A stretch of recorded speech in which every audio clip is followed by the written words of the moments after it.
এতকাল নদীকূলে জাহালই ছিনু ভুলে, সকলি দিলাম তুলে থরে বিথরে। এখন আমারে লহ করুণা করে। প্রকৃতি ও মানবপ্রেমী কবির এই আকুতি অন্তর্যামীর কানে গিয়েও বোধহয় পৌঁছেছিল। অমোঘ নিয়মে এমনই এক শ্রাবণের দিনে তাঁর চিরবিদায় ঘটেছিল। জানি না সেই দিনটায় শ্রাবণ গগন ঘিরে প্রকৃতির চোখও সজল হয়ে উঠেছিল কিনা। আমাদের দুর্ভাগ্য, আমরা তাঁর দেখা পাইনি, কিন্তু আপামর বাঙালির জীবনে তিনি আমাদের মনের কবি, প্রাণের কবি, আমাদের পরম বন্ধু। তাই আজ তাঁর প্রতি আমাদের বিনম্র শ্রদ্ধা জানাতে তাঁরই সৃষ্ট একটি উপন্যাস সঙ্গীত, নৃত্য ও পাঠের মধ্যে দিয়ে আমরা পরিবেশন করছি। আজকের অনুষ্ঠানে অংশ নিচ্ছে অর্ঘ্য মোদক, সুজল দত্ত, অস্মিতা মিত্র, সুচিস্মিতা ভট্টাচার্য, পিয়ালি মিত্র, চন্দনা মিত্র এবং আমি অনসূয়া দত্ত। এখানে জানিয়ে রাখছি যে যথেষ্ট শিল্পীর অভাবে এনারা সকলেই একাধিক ভূমিকায় অংশ নেবেন। কোনো রকম ভুল, ত্রুটি বা বিভ্রান্তিকর ঘটনার জন্য আমরা আগে থেকেই ক্ষমা প্রার্থী। আজকের অনুষ্ঠানে যোগদান করার জন্য সকল শ্রোতা বন্ধুদের জানাই আমাদের আন্তরিক কৃতজ্ঞতা ও ধন্যবাদ। শুরু হচ্ছে রবিগুরু রবীন্দ্রনাথ ঠাকুরের চোখের বালি।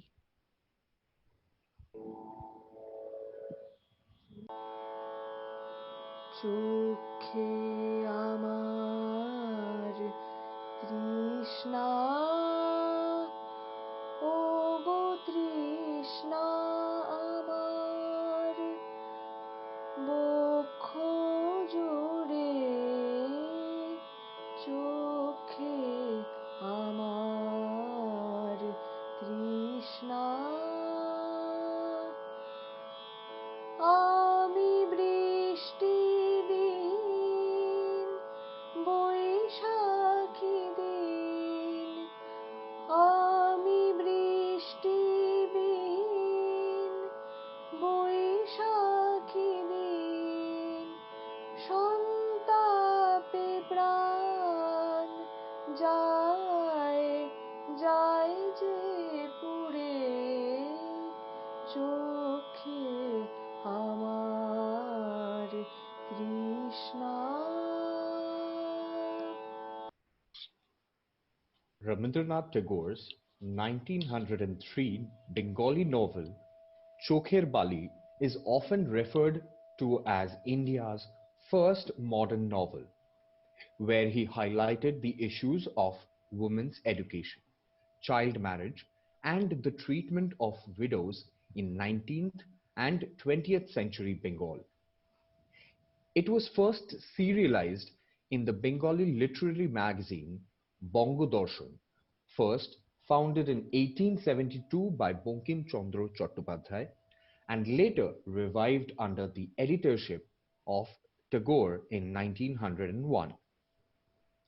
Chokher Bali traces the story of Binodini, a beautiful convent-educated widow who cannot easily endure society's negligence. Mohendro, also known as Mohin, initially rejects Binodini in arranged marriage, but later marries the younger and uneducated Asha.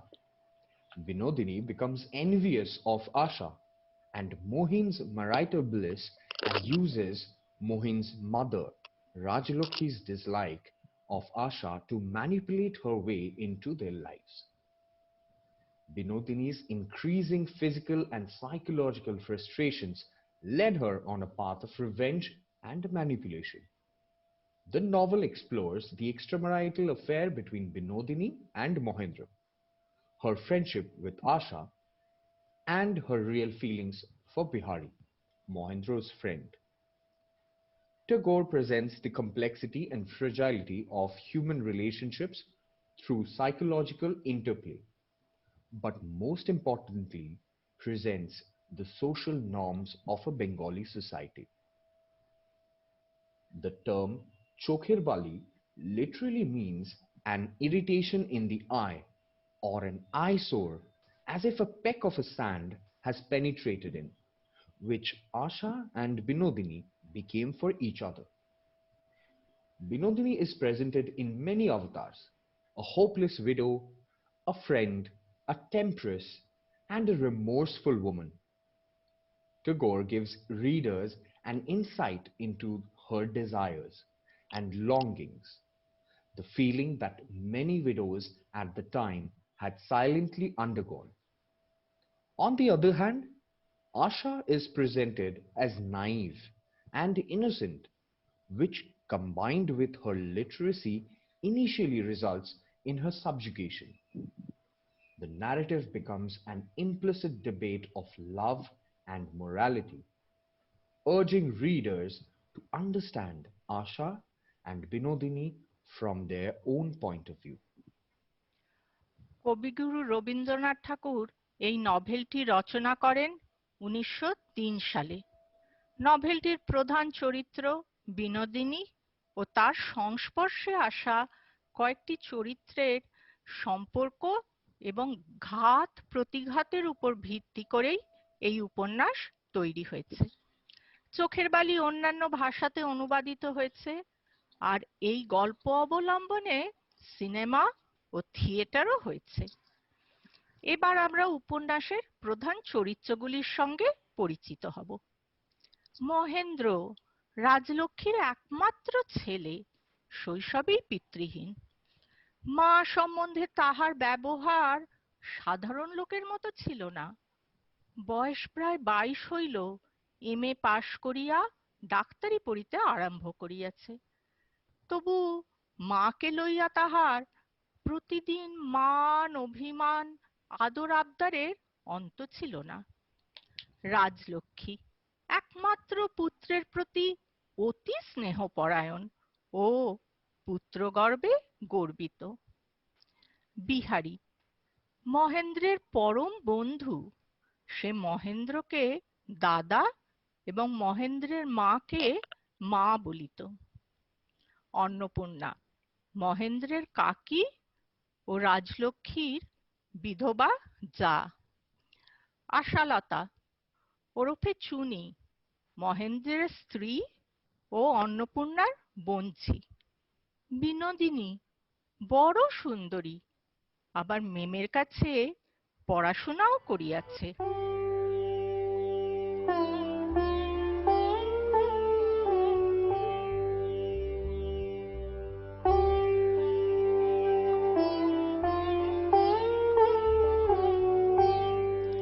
গল্পের শুরু। বিনোদিনীর বাপ বিশেষ ধনী ছিল না, কিন্তু তাহার একমাত্র কন্যাকে সে মিশনারি মেম রাখিয়া বহু যত্নে পড়াশোনা ও কারুকার্য শিখাইয়াছিল। কন্যার বিবাহের বয়স ক্রমেই বাড়িয়া যাইতেছিল, তবু তাহার হুঁশ ছিল না। অবশেষে তাহার মৃত্যুর পরে বিধবা মাতা পাত্র খুঁজিতে অস্থির হইয়া পড়িলেন। টাকা কড়িও নাই, কন্যার বয়সও অধিক। বিনোদিনীর মাতা হরিমতি মহেন্দ্রের মাতা রাজলক্ষ্মীর বাল্যবন্ধু। রাজলক্ষ্মী প্রথমে মহেন্দ্র ও পরে বিহারীর সঙ্গে বিনোদিনীর বিবাহের চেষ্টা করিয়াছিলেন, কিন্তু তখন ইহারা কেহই বিয়েতে রাজি হয়নি। তখন রাজলক্ষ্মী তাহার জন্মভূমি বারাসাতের গ্রাম সম্পর্কীয় এক ভ্রাতুষ্পুত্রের সহিত উক্ত কন্যা বিনোদিনীর বিবাহ দেওয়াইলেন। অনতিকাল পরে কন্যা বিধবা হইল। বছর তিনেক পরে কাকির একটি পিতৃমাতৃহীনা বোনঝি আছে, এবং মহেন্দ্রর সহিত তাহার বিবাহ দিয়া সন্তানহীনা বিধবা কোন সূত্রে আপনার ভগিনীর মেয়েটিকে কাছে আনিয়া সুখী দেখিতে চান। যদিও বিবাহে সে নারাজ, তবু কাকীর এই মনোগত ইচ্ছাটি তাহার কাছে স্বাভাবিক এবং অত্যন্ত করুণাবহ বলিয়া মনে হইত। অন্নপূর্ণা হাসিয়া কহিলেন, তোর আবার বিবাহে মন গেল নাকি মহিন? না, আমার জন্য নয় কাকি, আমি বিহারীকে রাজি করিয়াছি, তুমি দেখিবার দিন ঠিক করিয়া দাও। আহা, তাহার কি এমন ভাগ্য হইবে? বিহারীর মতো ছেলে কি তাহার কপালে আছে? দুই বন্ধু কন্যা দেখিতে বাহির হইল। কন্যার জ্যাঠা শ্যামবাজারের অনুকূল বাবু দরিদ্র ভ্রাতার মৃত্যুর পর পিতৃমাতৃহীনা ভ্রাতুষ্পুত্রীকে নিজের বাড়িতে আনিয়া রাখিয়াছেন।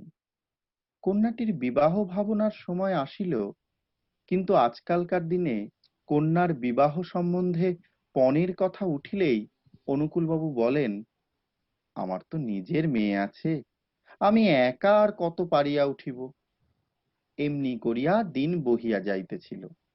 এমন সময় সাজিয়া গুজিয়া গন্ধ মাখিয়া রঙ্গভূমিতে বন্ধুকে লইয়া মহেন্দ্র প্রবেশ করিলেন। তখন চৈত্র মাসের দিবসান্তে সূর্য অস্তোন্মুখ। দোতলার দক্ষিণের বারান্দায় চিত্রিত চিক্কণ চীনের টালি গাঁথা। তাহারই প্রান্তে দুই অভ্যাগতের জন্য রূপার রেকাবি ফল মূল মিষ্টান্নে শোভমান এবং বরফ জলপূর্ণ রূপার গ্লাস শীতল শিশির বিন্দু জালে মণ্ডিত। মহেন্দ্র বিহারীকে লইয়া আলজ্জিত ভাবে খাইতে বসিয়াছেন। নিচে বাগানে মালি তখন ঝাড়িতে করিয়া গাছে গাছে জল দিতেছিল। সেই সিক্ত মৃত্তিকার স্নিগ্ধ গন্ধ বহন করিয়া চৈত্রের দক্ষিণ বাতাস মহেন্দ্রর শুভ্র কুঞ্চিত সুবাসিত চাদরের প্রান্তকে দুর্দাম করিয়া তুলিতেছিল। কিছুক্ষণ পরে সংকোচের ভাবে পশ্চাতের একটি দরজা খুলিয়া গেল এবং একটি বালিকা কোথা হইতে সর্বাঙ্গে রাজ্যের লজ্জা জড়াইয়া অনুকূল বাবুর কাছে আসিয়া দাঁড়াইল। বারান্দায় পশ্চিম প্রান্ত হইতে সূর্যাস্ত আভা তাহার লজ্জিত মুখকে মণ্ডিত করিয়া গেল। সেই অবকাশে মহেন্দ্র সেই কম্পান্বিতা বালিকার করুণ মুখচ্ছবি দেখিয়া লইল। মহেন্দ্রের হৃদয়ে দয়ার আঘাত লাগিল। অনাথার দিকে আর একবার চাহিয়া দেখিল।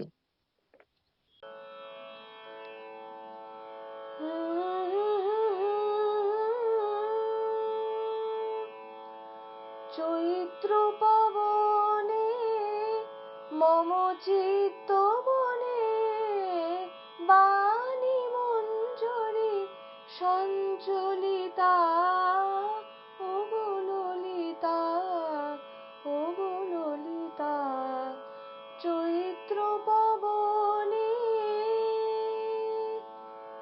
আর্দ্রচিত্তে মহেন্দ্র জিজ্ঞাসা করিল, তোমার নাম কি? আমার নাম আশালতা। রাত্রে মহেন্দ্রের ভালো নিদ্রা হইল না। প্রত্যুষে সে বিহারীর বাসায় আসিয়া উপস্থিত। কহিল, ভাই, ভাবিয়া দেখিলাম কাকিমার মনোগত ইচ্ছা আমি তাহার বঞ্ঝিকে বিবাহ করি। বেশ কথা, সে তো ভালো কথা। তুমি রাজি হইলে তো আর কোনো কথাই থাকে না।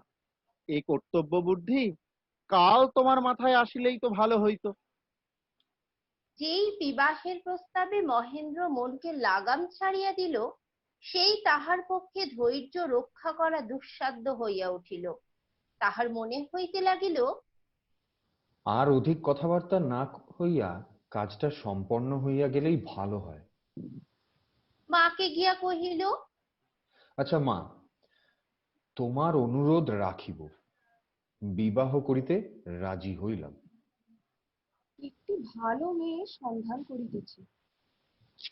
মহেন্দ্র আশার উল্লেখ করিয়া কহিল, কন্যা তো পাওয়া গেছে, মেয়েটিকে আমার বেশ পছন্দই হইয়াছে মা। ছেলের জেদ দেখিয়া রাজলক্ষ্মীর চিত্ত আরো কঠিন হইয়া উঠিল। অন্নপূর্ণাকে গিয়া কহিলেন, বাপ মা মরা অলক্ষণা কন্যার সহিত আমার এক ছেলের বিবাহ দিয়া তুমি আমার ছেলেকে আমার কাছ হইতে ভাঙাইয়া লইতে চাও? এত বড় শয়তানি! মোহিনীর সঙ্গে বিবাহের কোনো কথাই হয় নাই। সে আপন ইচ্ছামতো তোমাকে কি বলিয়াছে আমিও জানি না। মহেন্দ্রের মা সে কথা কিছুমাত্র বিশ্বাস করিলেন না। তখন অন্নপূর্ণা বিহারীকে ডাকাইয়া শাস্ত্র নেত্রে কহিলেন, তুমি উদ্ধার না করিলে আমাকে বড় লজ্জায় পড়িতে হইবে। মেয়েটি বড় লক্ষ্মী, তোমার অযোগ্য হইবে না। এই সকল বাধা বিঘ্নে মহেন্দ্র দ্বিগুণ উত্তেজিত হইয়া উঠিল। সে মা ও কাকির উপর রাগ করিয়া একটা দিনহীন ছাত্রাবাসে গিয়া আশ্রয় লইল। রাজলক্ষ্মী কাঁদিয়া অন্নপূর্ণার ঘরে উপস্থিত হইলেন, কহিলেন, মেজবউ, আমার ছেলে বুঝি উদাস হইয়া ঘর ছাড়িল, তাহাকে রক্ষা করো। তোমার বংশীর সঙ্গে যেমন করিয়া হোক তার। অন্নপূর্ণা বিহারীকে কহিলেন, বিহারী, তোমাকে বলিতে আমার মুখ সরিতেছে না, কিন্তু কি করি বলো। আশা তোমার হাতে পড়িলেই আমি বড় নিশ্চিন্ত হইতাম, কিন্তু সব তো জানিতেছই।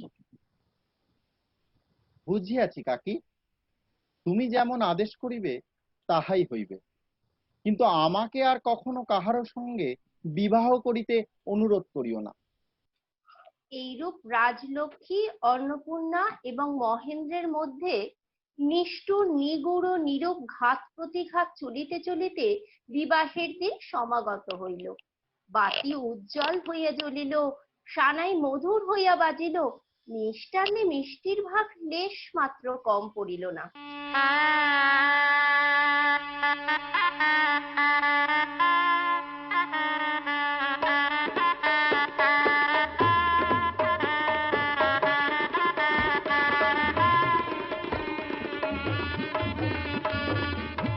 আশা সজ্জিত সুন্দর দেহে, লজ্জিত মুগ্ধ মুখে আপন নূতন সংসারে প্রথম পদার্পণ করিল। তাহার এই কুলায়ের মধ্যে কোথাও যে কোনো কণ্টক আছে, তাহা তাহার কম্পিত কোমল হৃদয় অনুভব করিল না। বরঞ্চ জগতে তাহার একমাত্র মাতৃস্থানীয়া অন্নপূর্ণার কাছে আসিতেছে বলিয়া আশ্বাসে ও আনন্দে তাহার সর্বপ্রকার ভয় সংশয় দূর হইয়া গেল।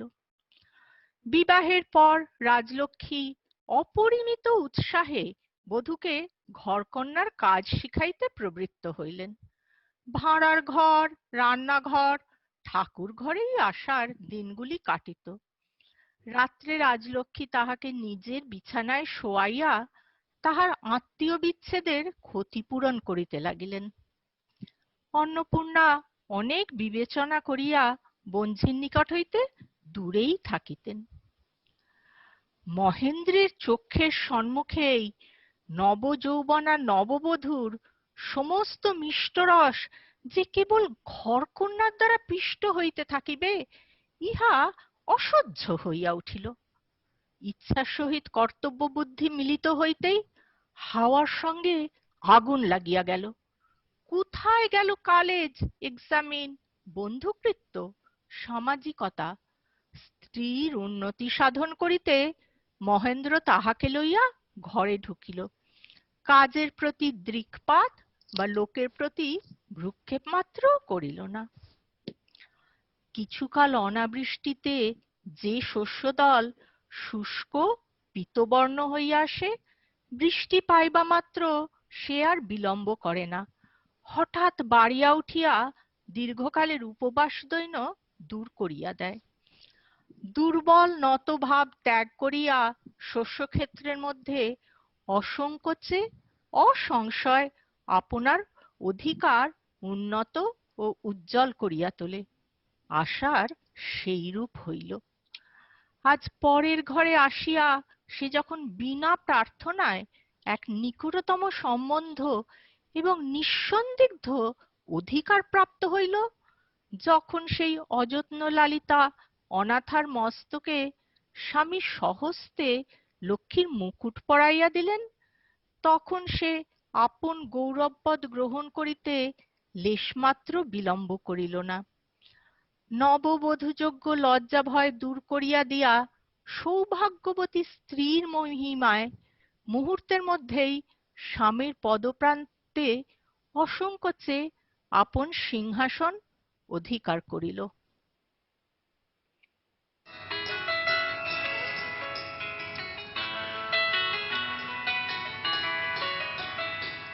প্রেমের জোয়ারে ভাসাবে দোহারে, বাঁধন খুলে দাও দাও দাও দাও, ভুলিব ভাবনা পিছনে যাব না, পা তুলে দাও দাও দাও দাও। প্রেমের জোয়ারে ভাসাবে দোহারে, বাঁধন খুলে দাও দাও দাও দাও, ভুলিব ভাবনা পিছনে যাব না, পা তুলে দাও দাও দাও দাও।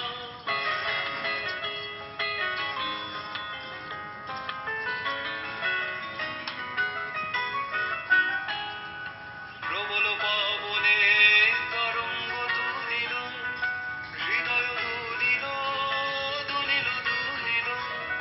প্রবল পবনে তরঙ্গ তুলিল, হৃদয় দুলিল দুলিল দুলিল। পাগল হে নাবিক ভুলাও দিক বিধি, পাগল হে নাবিক ভুলাও দিক বিধি। পাল তুলে দাও দাও দাও দাও, প্রেমের জোয়ারে ভাসাবে দোহারে, বাঁধন খুলে দাও দাও দাও দাও, ভুলিব ভাবনা পিছনে যাব না, পাল তুলে দাও দাও দাও দাও।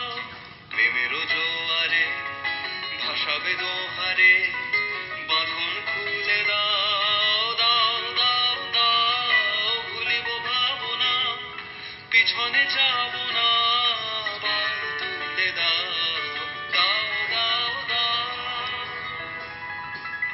বিহারী মাঝে মাঝে আসিয়া অত্যন্ত গোল বাধাইয়া দিত মহিন্দা, মহিন্দা, করিয়া সে পাড়া মাথায় করিয়া তুলিত। মহেন্দ্রকে তাহার শয়নগৃহের বিবর হইতে টানিয়া না বাহির করিয়া সে কোনো মতেই ছাড়িত না। পড়াই শৈথিল্য করিতেছে বলিয়া সে মহেন্দ্রকে বিস্তর ভৎসনা করিত। আশাকে বলিত, বৌঠান, গিলিয়া খাইলে হজম হয় না, চিবাইয়া খাইতে হয়। এখন সমস্ত অন্ন এক গ্রাসে গিলিতেছ, ইহার পরে হজমিগুলি খুঁজিয়া পাইবে না। টুনি, ও কথা শুনিও না। বিহারী আমাদের সুখে হিংসা করিতেছে। সুখ যখন তোমার হাতেই আছে, তখন এমন করিয়া ভোগ করো যাহাতে পরের হিংসা না হয়।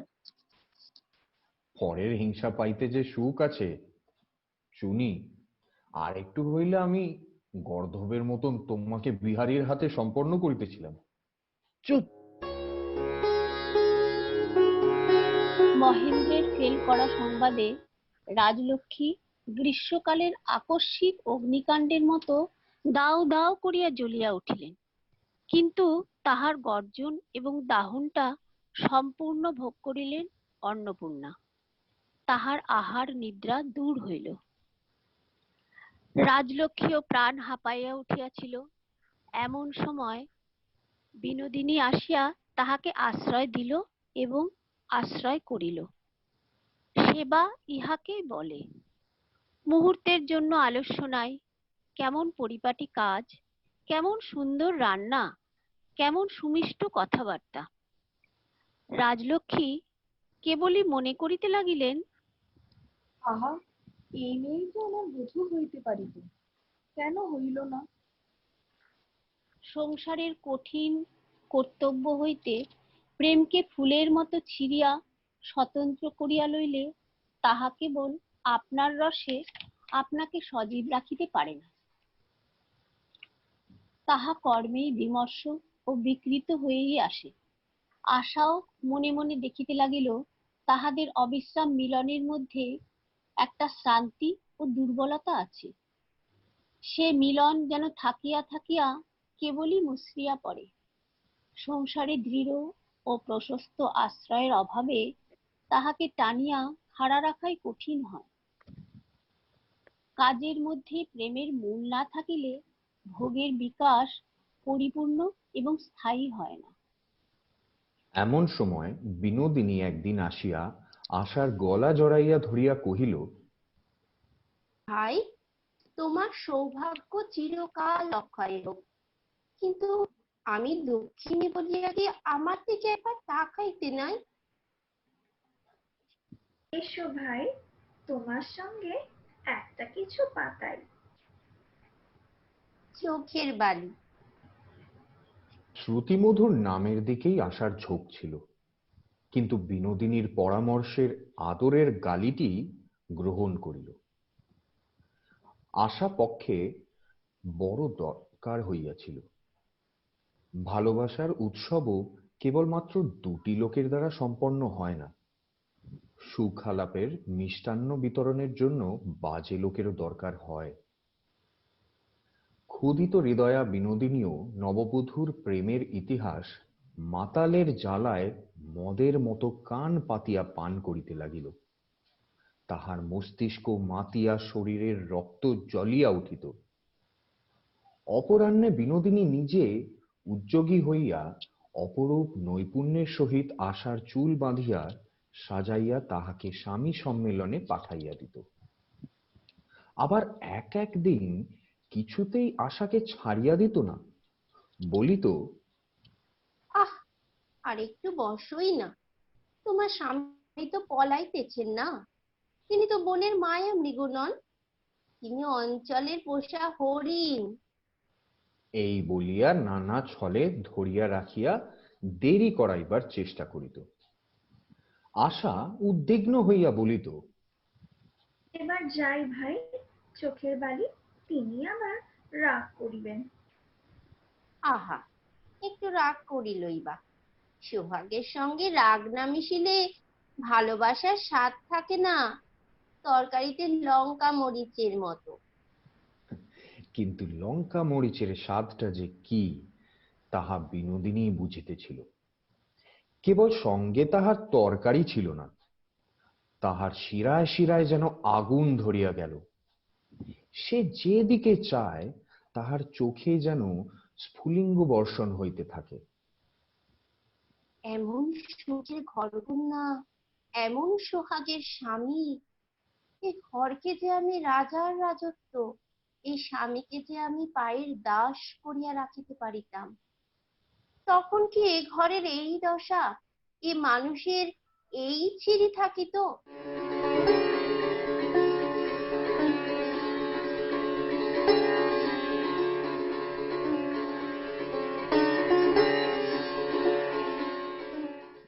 হৃদয়ের সম্পর্ক সম্বন্ধে মহেন্দ্রের উচিত অনুচিতের আদর্শ সাধারণের অপেক্ষা কিছু করা।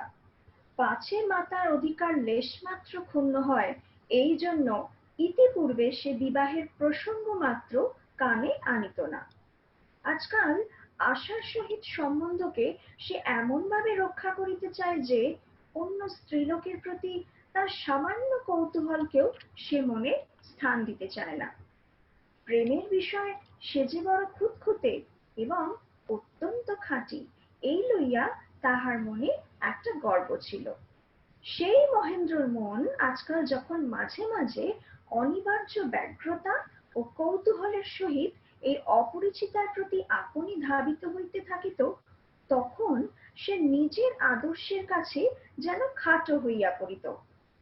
অবশেষে বিকৃত হইয়া বিনোদিনীকে বাটি হইতে বিদায় করিয়া দিবার জন্য সে তাহার মাকে পীড়াপিড়ি করিতে আরম্ভ করিল। বিবাহের অল্পকালের মধ্যেই মহেন্দ্র এবং আশা পরস্পরের কাছে নিজেকে নিঃশেষ করিবার উপক্রম করিয়াছিল। প্রেমের সঙ্গীত একেবারেই তারস্বরের নিখাত হইতেই শুরু হইয়াছিল। সুদ ভাঙিয়া না খাইয়া তাহারা একেবারে মূলধন উজাড় করিবার চেষ্টা ছিল। এই খ্যাপামির বন্যাকে তাহারা প্রাত্যহিক সংসারের সহজ স্রোতে কেমন করিয়া পরিণত করিবে। নেশার পরেই মাঝখানে যে অবসাদ আসে সেটা দূর করিতে মানুষ যে আবার নেশা চায়, সে নেশা আশা কোথা হইতে যোগাইবে। এমন সময় বিনোদিনী নবীন রঙিন পাত্র ভরিয়া আশার হাতে আনিয়া দিল। আশা স্বামীকে প্রফুল্ল দেখিয়া আরাম পাইল। এখন আর তাহার নিজের চেষ্টা রহিল না। মহেন্দ্র বিনোদিনী যখন উপহাস পরিহাস করিত তখন সে কেবল প্রাণ খুলিয়া হাসিতে যোগ দিত। দাঁড়িয়ে আছো তুমি আমার গানের পারে, আমার সুর বলি পায় চরণ, আমি পাইনি তোমারে। দাঁড়িয়ে আছো তুমি আমার গানের পারে। হঠাৎ মহেন্দ্রের ফটোগ্রাফ অভ্যাসের শখ চাপিল। পূর্বে সে একবার ফটোগ্রাফি শিখিতে আরম্ভ করিয়া ছাড়িয়া দিয়াছিল, এখন আবার ক্যামেরা মেরামত করিয়া আরেক কিনিয়া ছবি তুলিতে শুরু করিল। বাড়ির চাকর বেহারাদের পর্যন্ত ছবি তুলিতে লাগিল। আশা ধরিয়া পড়িল।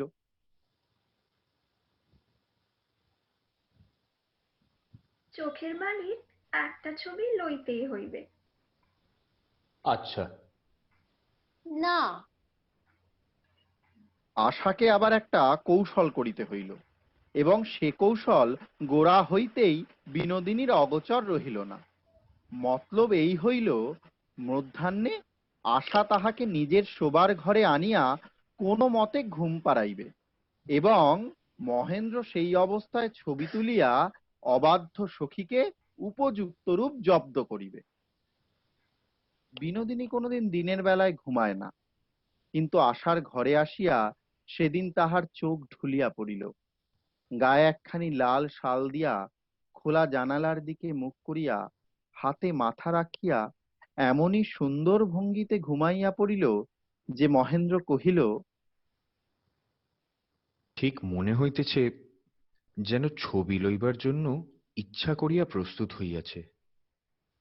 কোন দিক হইতে ছবি লইলে ভালো হইবে তাহা স্থির করিবার জন্য বিনোদিনীকে অনেকক্ষণ ধরিয়া নানা দিক হইতে বেশ করিয়া দেখিয়া লইতে হইল। এমনকি আর্টের খাতিরে অতি সন্তর্পণে শিয়রের কাছে তাহার খোলা চুল এক জায়গায় একটু সরাইয়া দিতে হইল। পছন্দ না হয় পুনরায় তাহা সংশোধন করিয়া লইতে হইল। অবশেষে যেই ছবি লইবার জন্য ক্যামেরার মধ্যে কাঁচ পুড়িয়া দিল, অমনি যেন কিসের শব্দে বিনোদিনী নড়িয়া দীর্ঘ নিঃশ্বাস ফেলিয়া ধরফর করিয়া উঠিয়া বসিল। আশা উচ্চস্বরে হাসিয়া উঠিল। বিনোদিনী বড়ই রাগ করিল। তাহার জ্যোতির্ময় চক্ষু দুইটি হইতে মহেন্দ্রের প্রতি অগ্নিবাণ বর্ষণ করিয়া কহিল, ভারী অন্যায়। অন্যায় তাহার আর সন্দেহ নাই, কিন্তু চুরিও করিলাম, অথচ চোরাইমাল ঘরে আসিল না। ইহাতে যে আমার ইহকাল পরকাল দুই গেল। না হয় অন্যায়টাকে শেষ করিতে দিয়া তাহার পরে দণ্ড দিবেন।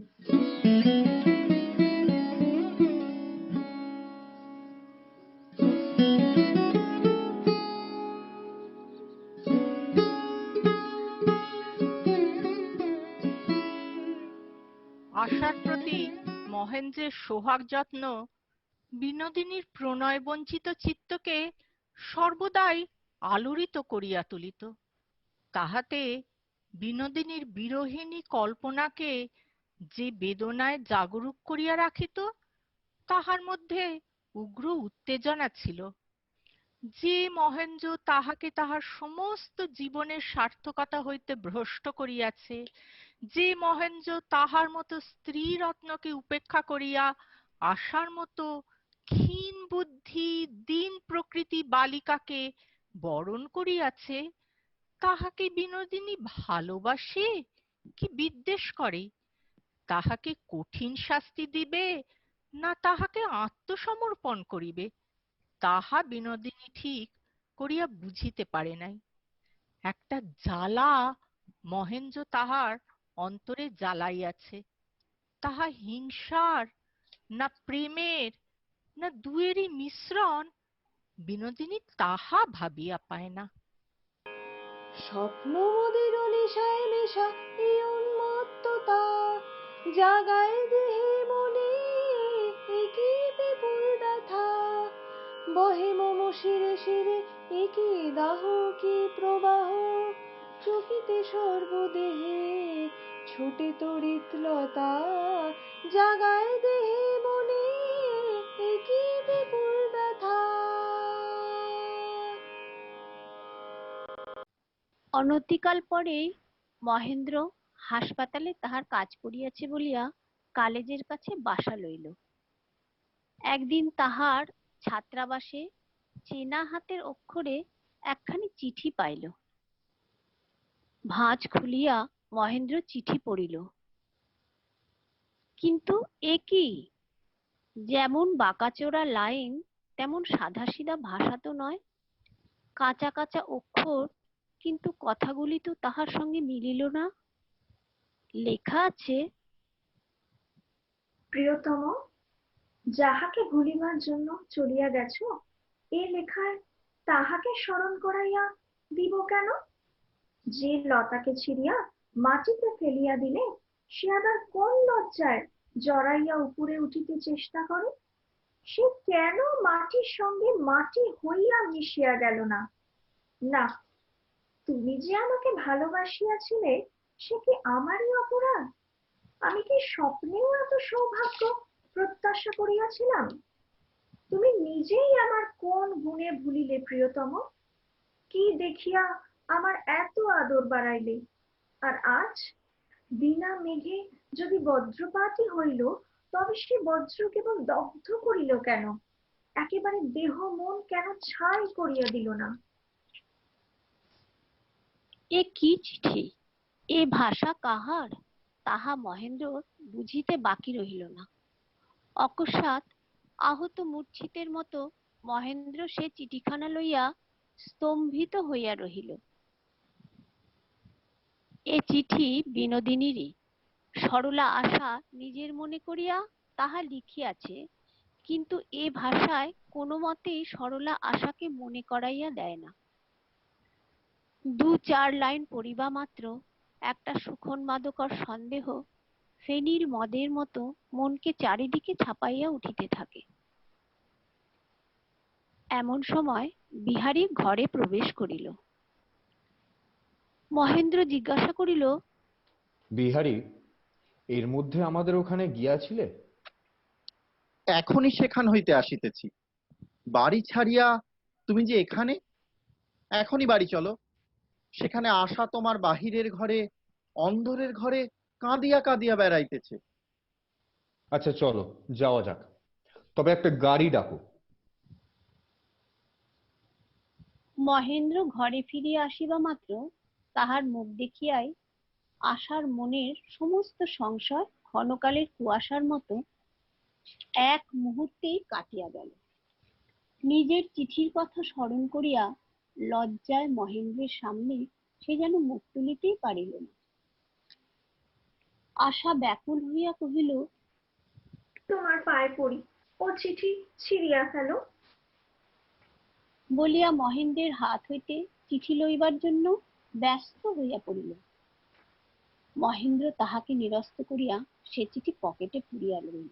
কহিল, আমি কর্তব্যের অনুরোধে গেলাম, আর তুমি আমার অভিপ্রায় বুঝিলে না, আমাকে সন্দেহ করিলে। এবারকার মতো আমাকে মাফ করো, এমন আর কখনোই হইবে না। এই চিঠির ব্যাপারে বিনোদিনীর উপর আশার মনটা একটু যেন বাঁকিয়া দাঁড়াইল।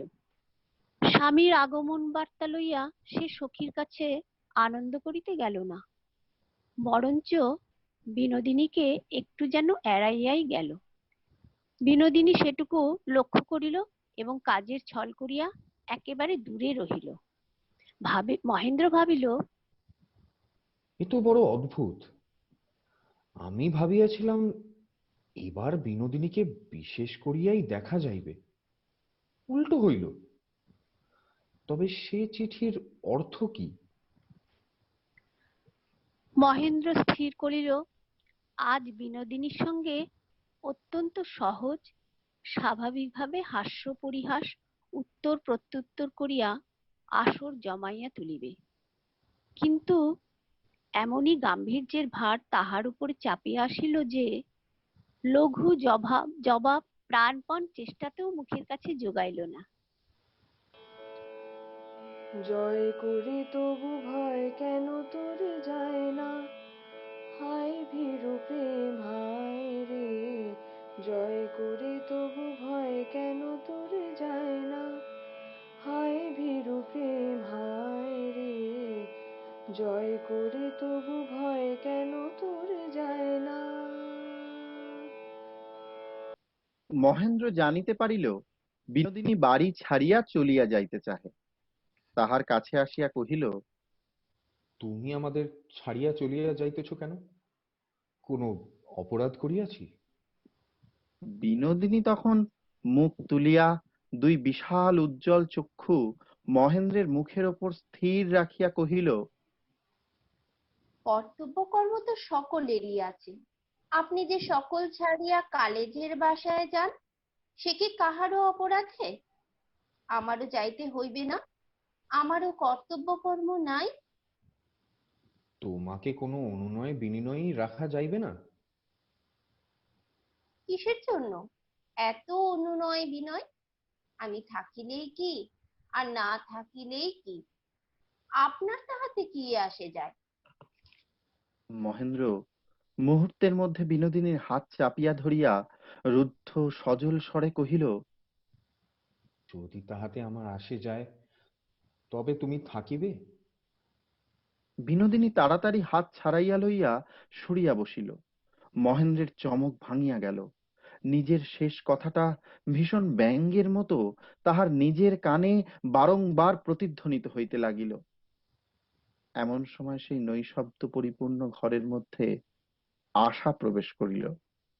বিনোদিনী তৎক্ষণাৎ যেন পূর্ব কথোপকথনের অনুবৃত্তি স্বরূপে হাসিয়া মহেন্দ্রকে বলিয়া উঠিল, আমার গুমর তোমরা যখন এত বাড়াইলে, তখন আমারও কর্তব্য তোমাদের একটা কথা রাখা। যতক্ষণ না বিদায় দিবে ততক্ষণ রহিলাম।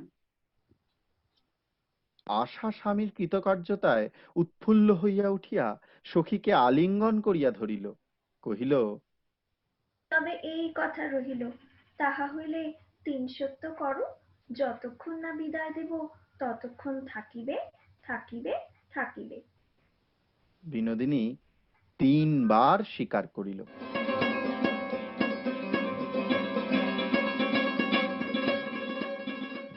ইহার কিছুকাল পর আশা মাসিকে দেখিবার জন্য কাশী যাইতে ইচ্ছা প্রকাশ করে, আবার মহেন্দ্রকে ছাড়িয়া যাইতেও ইচ্ছাও করে না। এই দিশাহারা ভাব দেখিয়া মহেন্দ্রের মনে একটা অকারণ রাগের সঞ্চার হইল। কহিল, আমার উপর মনে মনের কোনো সন্দেহ জন্মাইয়াছে নাকি? তাই আমাকে চোখে চোখে পাহারা দিয়া রাখিতে চাও? মাসির কাছে যাইতে ইচ্ছা আছে, বলো যে আমি যাইব, আমাকে যেমন করিয়া হোক পাঠাইয়া দাও। তা নয় কখনো হ্যাঁ কখনো না, কখনো চুপচাপ। এ কি রকম? হঠাৎ মহেন্দ্রের এই উগ্রতা দেখিয়া আশা বিস্মিত ভীত হইয়া উঠিল। সে অনেক চেষ্টা করিয়া কোনো উত্তরই ভাবিয়া পাইল না। মহেন্দ্রকে আশা মনে মনে সন্দেহ করিয়া চোখে চোখে পাহারা দিতে চায়। ইহা কি কঠিন উপহাস না নির্দয় সন্দেহ? শপথ করিয়া ইহার প্রতিবাদ আবশ্যক, না হাস্য করিয়া ইহা উড়াইয়া দিবার কথা? এমন সময় বিহারী আসিয়া মহেন্দ্রকে জিজ্ঞাসা করিল, আশা বৌঠানের কি কাশী যাওয়া স্থির হইয়াছে? না হইবে কেন? বাধাটা কি আছে? তুমি সঙ্গে যাইতেছ? না। বিহারী ভাবিল, বেচারা আশাকে যদি কোনো বেদনা বহন করিয়াই চলিয়া যাইতে হয়, তবে সঙ্গে বিনোদিনী গেলে তাহার সান্ত্বনা হইবে।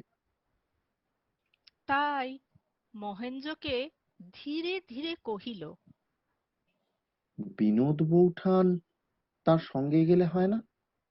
মহেন্দ্র গর্জন করিয়া উঠিল, বিহারী, তোমার মনের ভিতরে যে কথাটা আছে তাহা স্পষ্ট করিয়া বলো।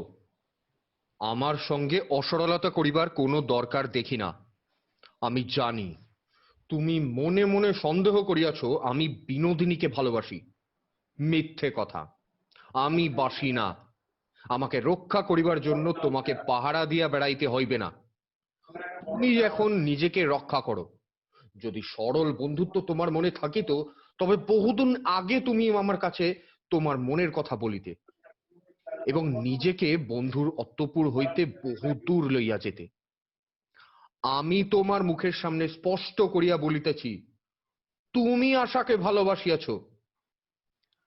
অত্যন্ত বেদনার স্থানে 2 পা দিয়া মারাইয়া দিলে আহত ব্যক্তি মুহূর্তকাল বিচার না করিয়া আঘাতকারীকে যেমন সবলে ধাক্কা দিয়া ফেলিতে চেষ্টা করে, রুদ্ধকণ্ঠ বিহারী তেমনি পাংশু মুখে তাহার চৌকি হইতে উঠিয়া মহেন্দ্রের দিকে ধাবিত হইল। হঠাৎ থামিয়া বহু কষ্টে স্বর বাহির করিয়া কহিল, ঈশ্বর তোমাকে ক্ষমা করুন, আমি বিদায় হই। পাশের ঘর হইতে বিনোদিনী ছুটিয়া আসিয়া ডাকিল, বিহারী ঠাকুরপো। বিহারী দেয়ালে ভর করিয়া একটুখানি হাসিবার চেষ্টা করিয়া কহিল, কি বিনোদ বৌঠান? ও, চোখের বালির সঙ্গে আমিও কাশিতে যাইব। না না বৌঠান, সে হইবে না, সে কিছুতেই হইবে না। তোমাকে মিনতি করিতেছি, আমার কথায় কিছুই করিও না। আমি এখানকার কেহ নই, আমি এখানকার কিছুতেই হস্তক্ষেপ করিতে চাহি না, তাহাতে ভালো হইবে না। তুমি দেবী, তুমি যাহা ভালো বোধ করো তাহাই করিও, আমি চলিলাম। বিহারী বিনোদিনীকে বিনম্র নমস্কার করিয়া চলিল। বিনোদিনী কহিল, আমি দেবী নই ঠাকুরপো, শুনিয়া যাও। তুমি চলিয়া গেলে কাহারও ভালো হইবে না। ইহার পরে আমাকে দোষ দিও না। আশাকে বিহারী ভালোবাসে, এ কথা যে এমন রূঢ় করিয়া এমন গর্জিত ভাবে মহেন্দ্রর মুখে উচ্চারণ করিতে পারিবে, তাহা বিহারী স্বপ্নেও কল্পনা করে নাই। কারণ সে নিজেও এমন কথা স্পষ্ট করিয়া কখনো মনে স্থান দেয় নাই। প্রথমটা বজ্রাহত হইল, তারপর ক্রোধে ঘৃণায় ছটফট করিয়া বলিতে লাগিল, অন্যায়, অসঙ্গত, অমূলক।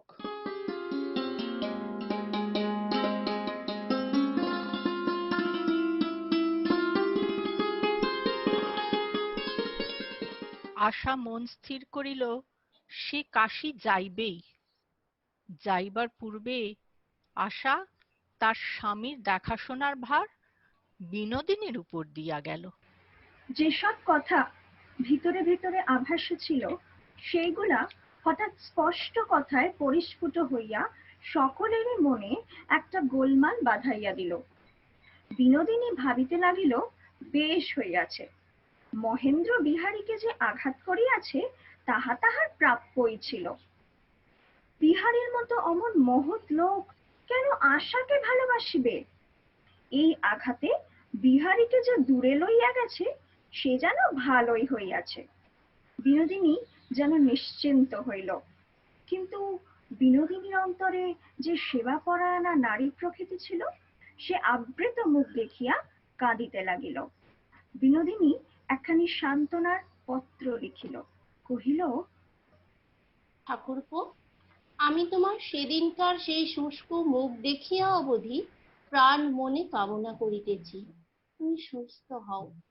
তুমি যেমন ছিলে তেমনিটি হও। সেই সহজ হাসি আবার কবে দেখিব? সেই উদার কথা আবার কবে শুনিব?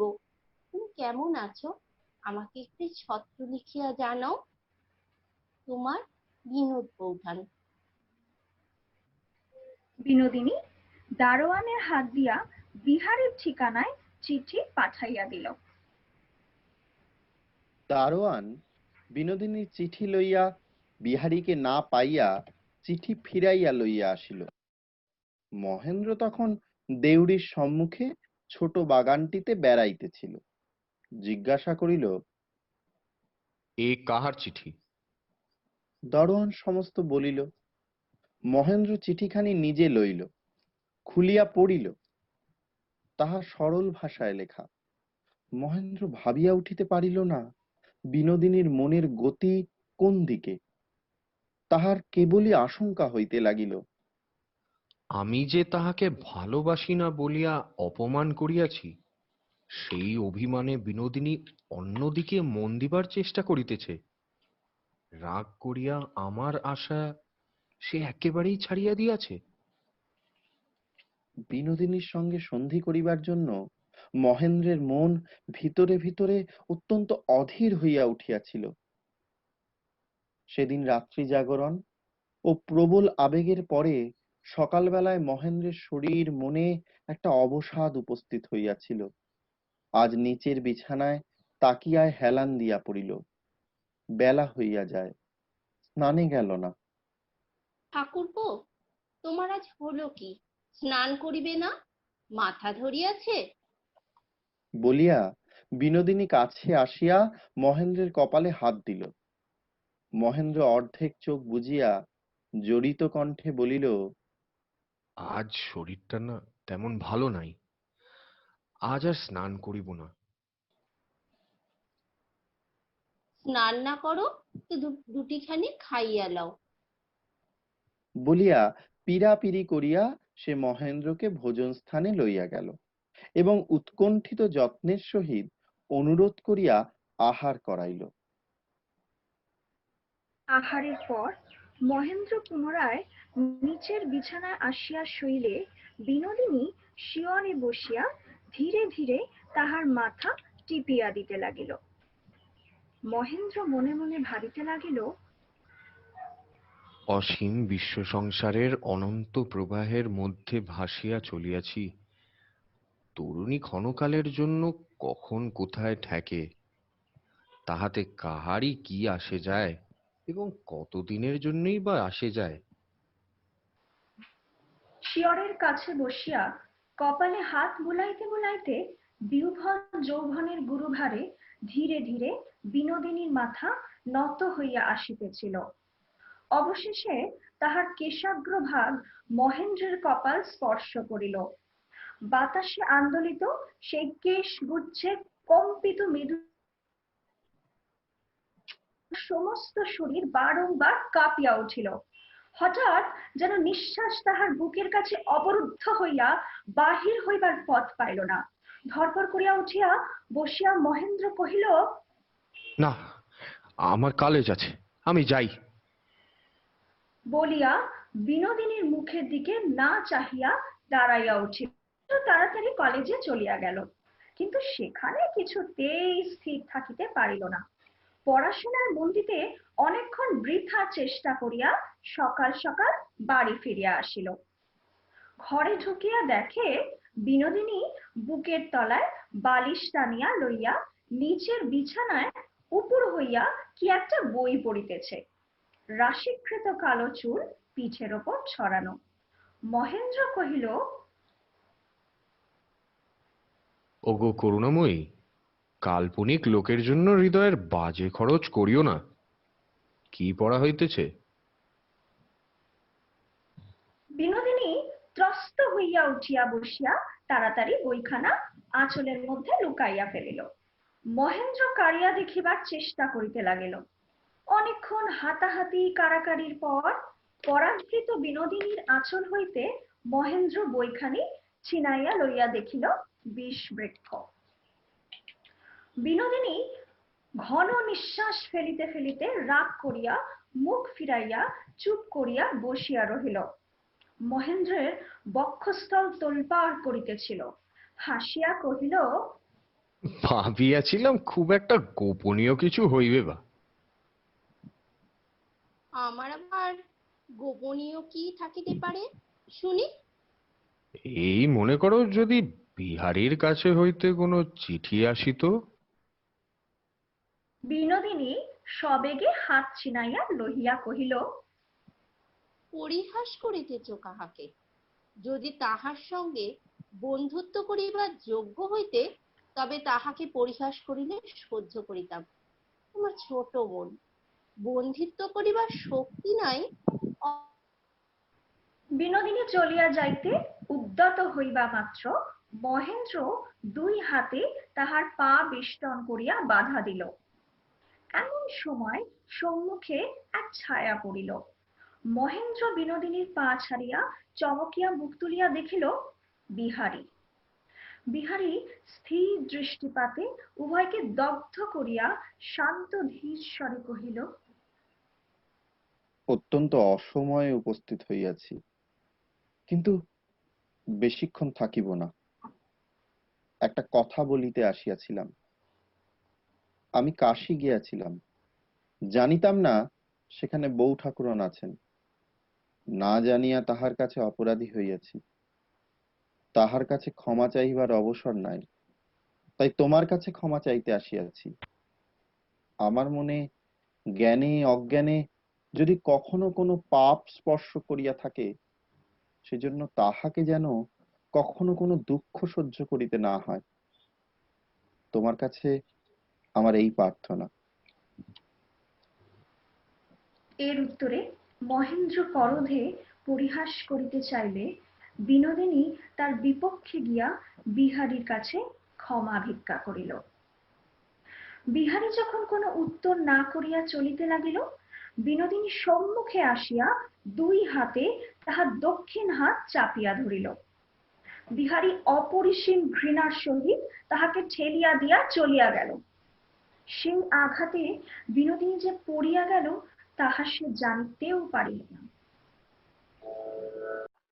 আমার প্রাণের পরে চলে গেল কে, বসন্তে বাতাসটুকুর মতো সে যে ছুঁয়ে গেল, নুয়ে গেল রে। ফুল ফুটে গেল শত শত। বিহারীর কাছে হঠাৎ আজ মহেন্দ্র ধরা পড়িয়াছে, ইহাতে তাহার মনে একটা মুক্তির আনন্দ উপস্থিত হইল। লুকোচুরির যে একটা ঘৃণ্যতা আছে, একজনের কাছে প্রকাশ হইয়াই যেন তাহা অনেকটা দূর হইল। মহেন্দ্র মনে মনে কহিল, আমি নিজেকে ভালো বলিয়া মিথ্যা করিয়া আর চালাইতে চাহি না, কিন্তু আমি ভালোবাসি, আমি ভালোবাসি, সে কথা মিথ্যে নহে। নিজের ভালোবাসার গৌরবে তাহার স্পর্ধা এতটাই বাড়িয়া উঠিল যে নিজেকে মন্দ বলিয়া সে আপন মনে উদ্ধত ভাবে গর্ব করিতে লাগিল। মহেন্দ্র ভাবিতেছিল, বিনোদিনী অহরহ আকর্ষণও করে, অথচ বিনোদিনী এক মুহূর্ত কাছে আসিতেও দেয় না। অন্যে তাহাকে চিনিতে পারে না, এ গর্ব মহেন্দ্রের ছিল, তাহা সে সম্প্রতি বিসর্জন দিয়াছে। কিন্তু চেষ্টা করিলেই অন্যকে সে চিনিতে পারে, এই গর্বটুকুও কি রাখিতে পারিবে না? সম্প্রতি বিনোদিনীর মর্যাদা যে মহেন্দ্র বুঝিয়াছে এবং বিনোদিনীকে রাখিবার জন্য তাহার যত্ন হইয়াছে, ইহাতে রাজলক্ষ্মীও আনন্দিত।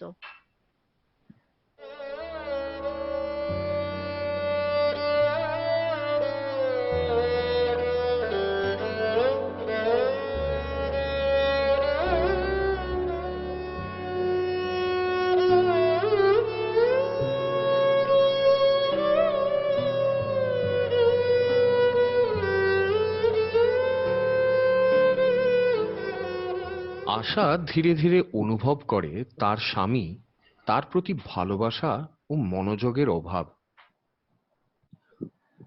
মন্দিরের সন্ধ্যা আরতির পর গৃহে ফিরিয়া আসিয়া আশা অন্নপূর্ণার পায়ের কাছে বসিয়া আস্তে আস্তে তাহার পায়ে হাত বুলাইয়া দিতে লাগিল।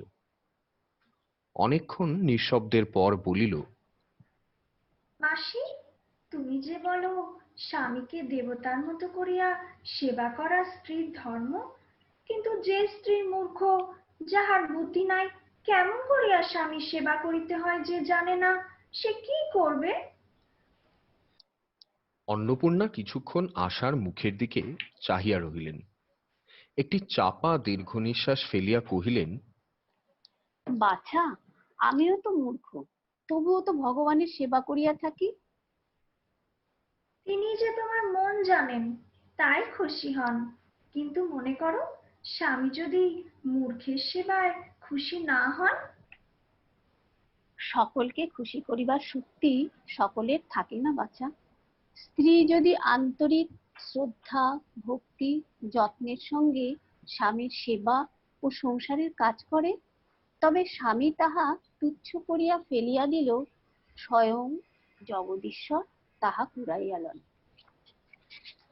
অন্নপূর্ণা তখন আশার হাত ধরিয়া তাহাকে আরো কাছে টানিয়া লইলেন, তাহার মস্তক চুম্বন করিলেন, রুদ্ধ কণ্ঠকে দৃঢ় চেষ্টায় বাধা মুক্ত করিয়া কহিলেন, চুনি, দুঃখে কষ্টে যে শিক্ষা লাভ হয়, শুধু কানে শুনিয়া তাহা পাইবি না। তোর এই মাসিও একদিন তোর বয়সে তোরই মতো সংসারের সঙ্গে মস্ত করিয়া দেনা পাওনার সম্পর্ক পাতিয়া বসিয়াছিল। তখন আমিও তোরই মতো মনে করিতাম, যাহার সেবা করিব তাহার সন্তোষ না জন্মিবে কেন? যাহার পূজা করিব তাহার প্রসাদ না পাইব কেন? যাহার ভালোর চেষ্টা করিব সে আমার চেষ্টাকে ভালো বলিয়া না বুঝিবে কেন? পদে পদে দেখিলাম সেরূপ হয় না। অবশেষে একদিন অসহ্য হইয়া মনে হইল, পৃথিবীতে আমার সমস্তই ব্যর্থ হইয়াছে। সেই দিনই সংসার ত্যাগ করিয়া আসিলাম। আজ দেখিতেছি আমার কিছুই নিষ্ফল হয় নাই। ওরে বাছা, যার সঙ্গে আসল দেনা পাওনার সম্পর্ক, যিনি এই সংসার হাটের মূল মহাজন, তিনি আমার সমস্ত লইতেছেন, হৃদয়ে বসিয়া আজ সে কথা স্বীকার করিয়াছেন। তখন যদি জানিতাম, যদি তার কর্ম বলিয়া সংসারে কর্ম করিতাম, তাকে দিলাম বলিয়াই সংসারকে হৃদয় দিতাম, তাহা হইলে কে আমাকে দুঃখ দিতে পারিত? কর্ম যখন প্রবলাকারী, গরজে উঠিয়া ঢাকে চারিধার। কর্ম যখন প্রবলাকারী, গরজে উঠিয়া ঢাকে চারিধার। হৃদয় প্রান্তে হে জীবননাথ, শান্ত চরণে এসো। জীবন জগতের শিকায় যায়, করুণা ধারায় এসো। আশার ফিরিবার সময় হইল। বিদায়ের পূর্ব সন্ধ্যায় অন্নপূর্ণা আশাকে আপনার কোলে বসিয়া কহিলেন, চুনি, মা আমার, সংসারের শোক দুঃখ অমঙ্গল হইতে তোকে সর্বদা রক্ষা করিবার শক্তি আমার নাই। আমার এই উপদেশ যেখান থেকে যত কষ্টই পাস, তোর বিশ্বাস, তোর ভক্তি স্থির রাখিস, তোর ধর্ম যেন অটল থাকে। আশীর্বাদ করো মাসিমা, তাই হইবে। আশা ফিরিয়া আসিল। বিনোদিনী তাহার পরে খুব অভিমান করিল। বালি, এতদিন বিদেশে রহিলে, একখানা চিঠি লিখিতে নাই?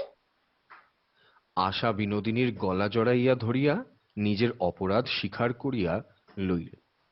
কহিল, জানো তো ভাই, আমি ভালো লিখিতে জানি না, বিশেষ করিয়া তোমার মতো পণ্ডিতের কাছে লিখিতে আমার লজ্জা করে। দেখিতে দেখিতে দুজনেরই প্রণয়ে উদ্বেলিত হইয়া উঠিল। গ্রীষ্মের সন্ধ্যায় একখানি পাতলা চাদর গায়ে মহেন্দ্র ছাদের এধারে ওধারে বেড়াইতে লাগিল।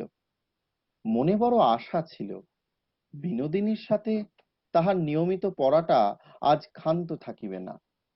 আনন্দমঠ প্রায় শেষ হইয়াছে, আর গুটি ২-৩ অধ্যায় বাকি আছে মাত্র। বিনোদিনী যত নিষ্ঠুর হোক, সে কয়টা অধ্যায় আজ তাহাকে নিশ্চয় শুনাইয়া যাইবে। কিন্তু সন্ধ্যা অতীত হইল, সময় উত্তীর্ণ হইয়া গেল। গুরুভার নৈরাশ্য বহিয়া মহেন্দ্রকে শুইতে যাইতে হইল। সজ্জিত লজ্জান্বিত আশা ধীরে ধীরে শয়নকক্ষে প্রবেশ করিল। দেখিল বিছানায় মহেন্দ্র শুইয়া পড়িয়াছে। আশা যথাসাধ্য নিঃশব্দে সংকুচিত হইয়া খাটের উপর গিয়া উঠিল। তবু তাহাতে যেটুকু শব্দ ও নড়াচড়া হইল, মহেন্দ্র যদি সত্যই ঘুমাইত, তাহা হইলে জাগিয়া উঠিত। কিন্তু আজ তাহার চক্ষু খুলিল না, কেননা মহেন্দ্র ঘুমাইতেই ছিল না। মহেন্দ্র খাটের অপর প্রান্তে পাশ ফিরিয়া শুইয়াছিল, সুতরাং আশা তাহার পশ্চাতে শুইয়া রহিল। আশা যে নিঃশব্দে অশ্রুপাত করিতেছিল, তাহা পিছন ফিরিয়াও মহেন্দ্র স্পষ্ট বুঝিতে পারিতেছিল। নিজের নিষ্ঠুরতায় তাহার হৃৎপিণ্ডটাকে যেন জাঁতার মতো পেষণ করিয়া ব্যথা দিতেছিল। কিন্তু কি কথা বলিবে, কেমন করিয়া আদর করিবে, মহেন্দ্র তাহা কোনো মতেই ভাবিয়া পাইল না। ভাবিল, প্রাতকালে তো ঘুমের ভান করা যাইবে না, তখন মুখোমুখি হইলে আশাকে কি কথা বলিব। আশা নিজেই মহেন্দ্র সে সংকট দূর করিয়া দিল। সে অতি প্রত্যুষেই অপমানিত সাজসজ্জা লইয়া বিছানা ছাড়িয়া চলিয়া গেল।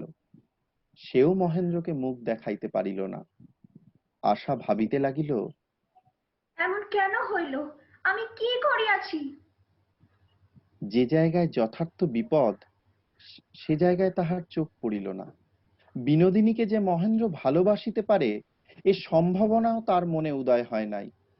সংসারের অভিজ্ঞতা তাহার কিছুই ছিল না।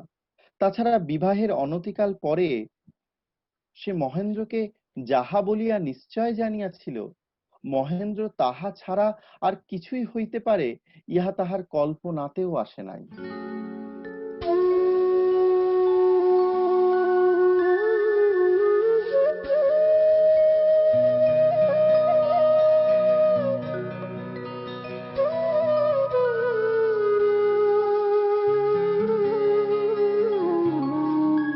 মহেন্দ্র স্বভাবত ভোলা মন, অসাবধান লোক। এই জন্য আশার প্রতি তাহার অনুরোধ ছিল, ধোবার বাড়ি দিবার পূর্বে তাহার ছাড়া জামা কাপড়ের পকেট তদন্ত করিয়া লওয়া হয় যেন। মহেন্দ্রের একটা ছাড়া জামার পকেট হাতে দিতেই একখানা চিঠি আশার হাতে ঠেকিল। সেই চিঠি যদি বিষধর সাপের মূর্তি ধরিয়া তখনই আশার অঙ্গুলি দর্শন করিত, তবে ভালো হইত। কারণ উগ্র বিষ শরীরে প্রবেশ করিলে ৫ মিনিটের মধ্যেই তাহার চরম ফল ফলিয়া শেষ হইতে পারে। কিন্তু বিষ মনে প্রবেশ করিলে মৃত্যু যন্ত্রণা আনে, মৃত্যু আনে না। খোলা চিঠি বাহির করিবা মাত্র দেখিল বিনোদিনীর হস্তাক্ষর। চকিতের মধ্যে আশার মুখ পাংশুবর্ণ হইয়া গেল। চিঠি হাতে লইয়া সে পাশের ঘরে গিয়া পড়িল। তুমি লিখিয়াছ আমাকে ভালোবাসো। খেলার বেলায় সে কথা শোনা যাইতে পারে, কিন্তু যদি সত্য বলিতে হয় এ কথা বিশ্বাস করি না। এক সময় মনে করিতে তুমি আশাকে ভালোবাসিতেছ, সেও মিথ্যা। এখন মনে করিতেছ তুমি আমাকে ভালোবাসিতেছ, এও মিথ্যা। তুমি কেবল নিজেকে ভালোবাসো। ভালোবাসার তৃষ্ণায় আমার হৃদয় হইতে বক্ষ পর্যন্ত শুকাইয়া উঠিতেছে। সে তৃষ্ণা পূরণ করিবার সম্বল তোমার হাতে নাই, সে আমি বেশ ভালো করিয়াই দেখিয়াছি। আমি তোমাকে বারংবার বলিতেছি তুমি আমাকে ত্যাগ করো, আমার পশ্চাতে ফিরিও না, নির্লজ্জ হইয়া আমাকে লজ্জা দিও না। আমার খেলার শখও মিটিয়াছে, এখন ডাক দিলে কিছুতেই আমার সাড়া পাইবে না। চিঠিতে তুমি আমাকে নিষ্ঠুর বলিয়াছ, সে কথা সত্য হইতে পারে, কিন্তু আমার কিছু দয়াও আছে, তাই আজ তোমাকে আমি দয়া করিয়া ত্যাগ করিলাম। এ চিঠির যদি উত্তর দাও তবে বুঝিব, না পলাইলে তোমার হাত হইতে আমার নিষ্কৃতি নাই। চিঠিখানি পড়িবা মাত্র মুহূর্তের মধ্যে চারিদিক হইতে আসার সমস্ত অবলম্বন যেন খসিয়া পড়িয়া গেল। শরীরের সমস্ত স্নায়ুপেশি যেন একেবারেই হাল ছাড়িয়া দিল। নিঃশ্বাস লইবার জন্য যেন বাতাসটুকু পর্যন্ত রহিল না। সূর্য তাহার চোখের উপর হইতে সমস্ত আলো যেন তুলিয়া লইল। আশা প্রথমে দেয়াল, তাহার পর আলমারি, তাহার পর চৌকি ধরিতে ধরিতে মাটিতে পড়িয়া গেল। ক্ষণকাল পরে সচেতন হইয়া চিঠিখানা আরেকবার পড়িতে চেষ্টা করিল, কিন্তু উদ্ভ্রান্ত চিত্তে কিছুতেই তাহার অর্থ গ্রহণ করিতে পারিল না। কালো কালো অক্ষরগুলো তাহার চোখের উপর নাচিতে লাগিল। এ কি, এ কি হইল, এ কেমন করিয়া হইল, এ কি সম্পূর্ণ সর্বনাশ। সে কি করিবে, কাহাকে ডাকিবে, কোথায় যাইবে, কিছুই ভাবিয়া পাইল না। ডাঙার উপরে উঠিয়া মাছ যেমন খাবি খায়, তাহার বুকের ভিতরটা তেমনি করিতে লাগিল। মজ্জমান ব্যক্তি যেমন কোনো একটা আশ্রয় পাইবার জন্য জলের উপর হস্ত প্রসারিত করিয়া আকাশ খুঁজিয়া বেড়ায়, তেমনি আশা মনের মধ্যে একটা যা হয় কিছু প্রাণপণে আঁকড়িয়া ধরিবার জন্য একান্ত চেষ্টা করিল। অবশেষে বুক চাপিয়া ঊর্ধ্বশ্বাসে বলিয়া উঠিল, মাসিমা।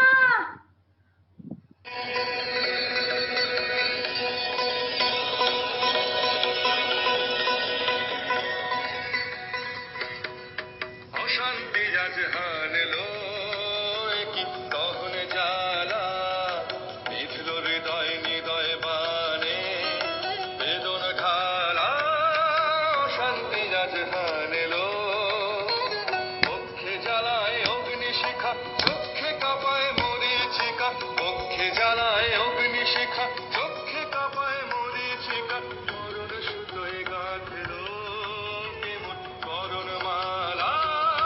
অশান্তি আজ হানলো, চেনা ভুবন হারিয়ে গেল স্বপন ছায়াতে।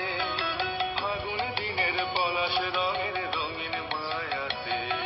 চেনা ভুবন হারিয়ে গেল স্বপন ছায়াতে। ফাগুন দিনের পলাশ রঙের রঙিন মায়াতে।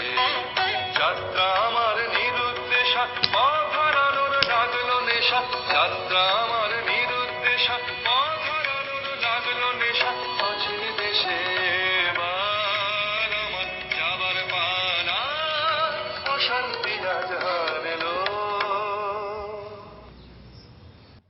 বিনোদিনী ও মহেন্দ্রের অবৈধ সম্পর্কের কথা জানিতে পারিয়া রাজলক্ষ্মী যৎপরনাই রুষ্ট হইলেন, কহিলেন, বউ, তুমি মিথ্যা বকিতেছ।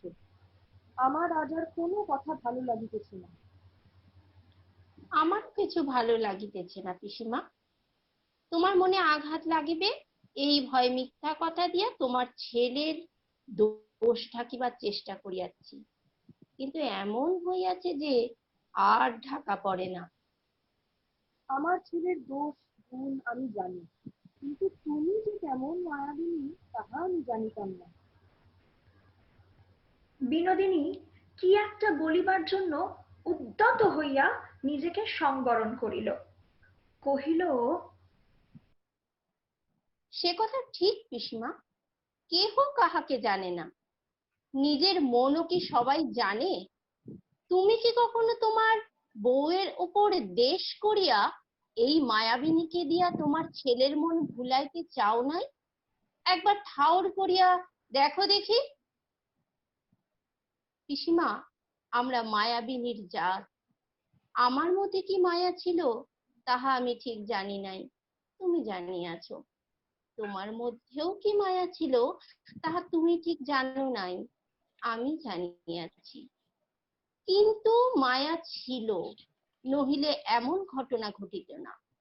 ফাঁদ আমিও কতকটা জানিয়া এবং কতকটা না জানিয়া পাতিয়াছি। ফাঁদ তুমিও কতকটা জানিয়া এবং কতকটা না জানিয়া পাঠিয়াছ। আমাদের জাতের ধর্ম এইরূপ, আমরা মায়াবিনী।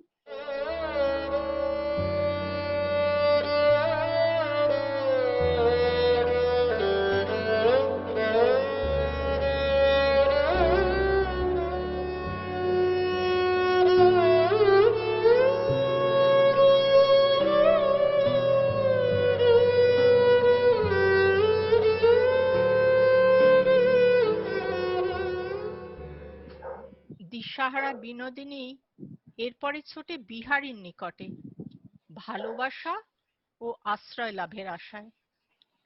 সেদিন সন্ধ্যাবেলায় বাহির হইবার জো ছিল না। দুপুর বেলায় বৃষ্টি থামিয়া আবার বিকাল হইতে বর্ষণ আরম্ভ হইয়াছে।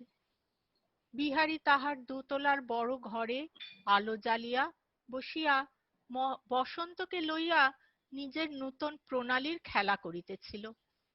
এমন সময় বেহারা আসিয়া কহিল, बाबूजी, एक ठो औरत।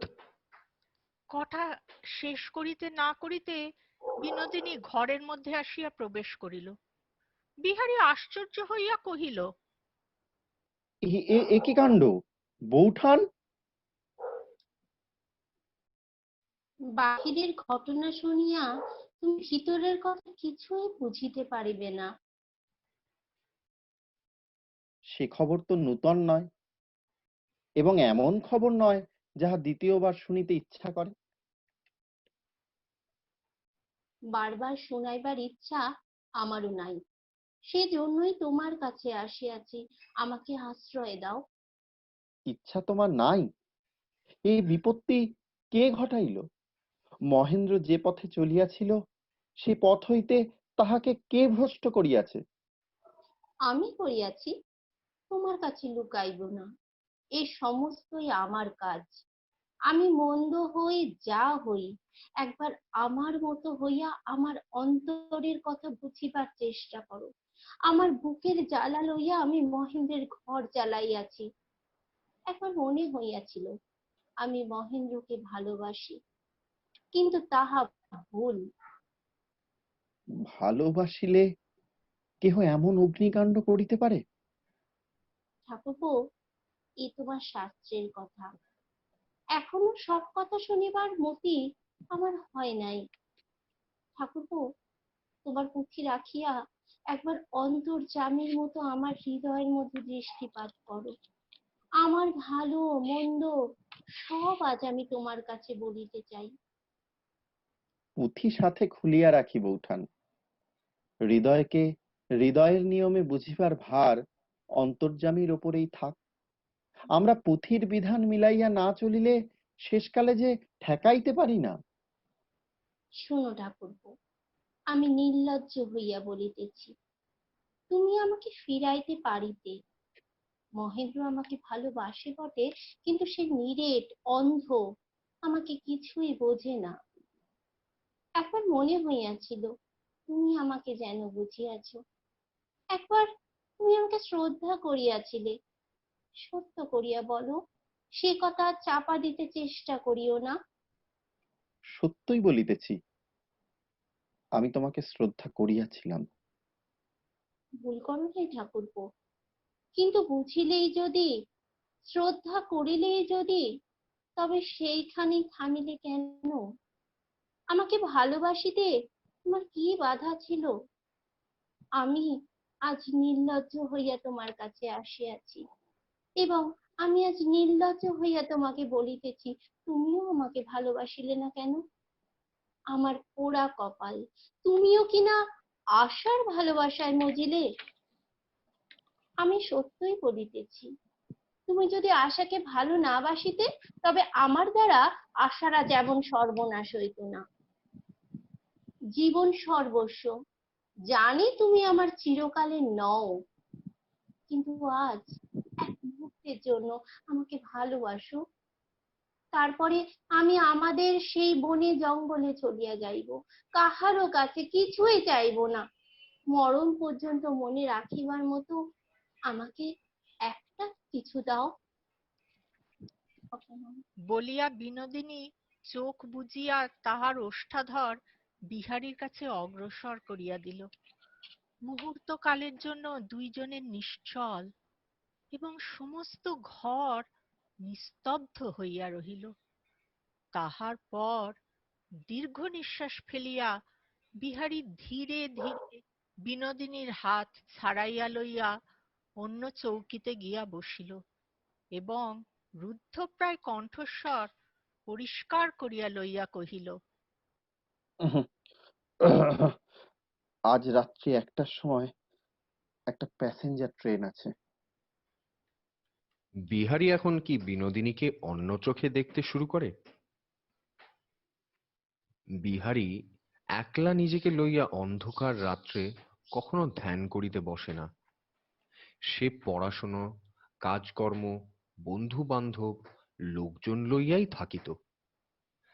চারিদিকের সংসারকেই সে নিজের চেয়ে প্রাধান্য দিয়া আনন্দে ছিল। কিন্তু আজ নিজের এই অন্তর্বাসীকে বিহারী কোনো মতেই ঠেলিয়া ফেলিয়া রাখিতে পারিল না।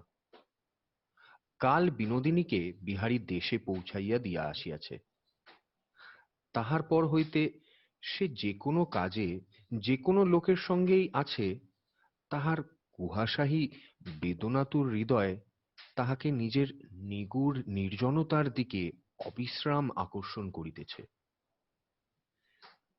বিহারী প্রবল ঘৃণায় বিনোদিনীকে সমস্ত অন্তঃকরণের সহিত সুদূর ঠেলিয়া ফেলিতে চেষ্টা করিল, কিন্তু এ কি আশ্চর্য! আঘাত যেন অত্যন্ত মৃদু হইয়া গেল, তাহাকে যেন স্পর্শ করিল না। যে মুহূর্তে বিহারী তাহার সমস্ত জীবনের সমস্ত প্রেমের দাবি হইতে বঞ্চিত হইয়া একেবারে নিঃস্ব ভিখারীর মতো পথে বসিয়া দাঁড়াইয়াছে, সেই মুহূর্তে বিহারী কি এমন অযাচিত অজস্র প্রেমের উপহার সমস্ত হৃদয়ের সহিত উপেক্ষা করিয়া ফেলিয়া দিতে পারে? এতদিন পর্যন্ত সমস্ত জীবন উৎসর্গ করিয়া সে কেবল প্রেম ভাণ্ডারের খুদকুড়া ভিক্ষা করিতেছিল। প্রেমের অন্নপূর্ণা সোনার থালা ভরিয়া আজ একা তাহারই জন্য যে ভোজ পাঠিয়াছেন, হতভাগ্য কিসের দ্বিধায় তাহা হইতে নিজেকে বঞ্চিত করিবে? দিবস রজনী আমি যেন কার, আশায় আশায় থাকি। দিবস রজনী আমি যেন কার, আশায় আশায় থাকি। তাই চমকি চকিত শ্রবণ তৃষিত আকুল আখি দিবস রজনী আমি যেন কার আশায় আশায় থাকি।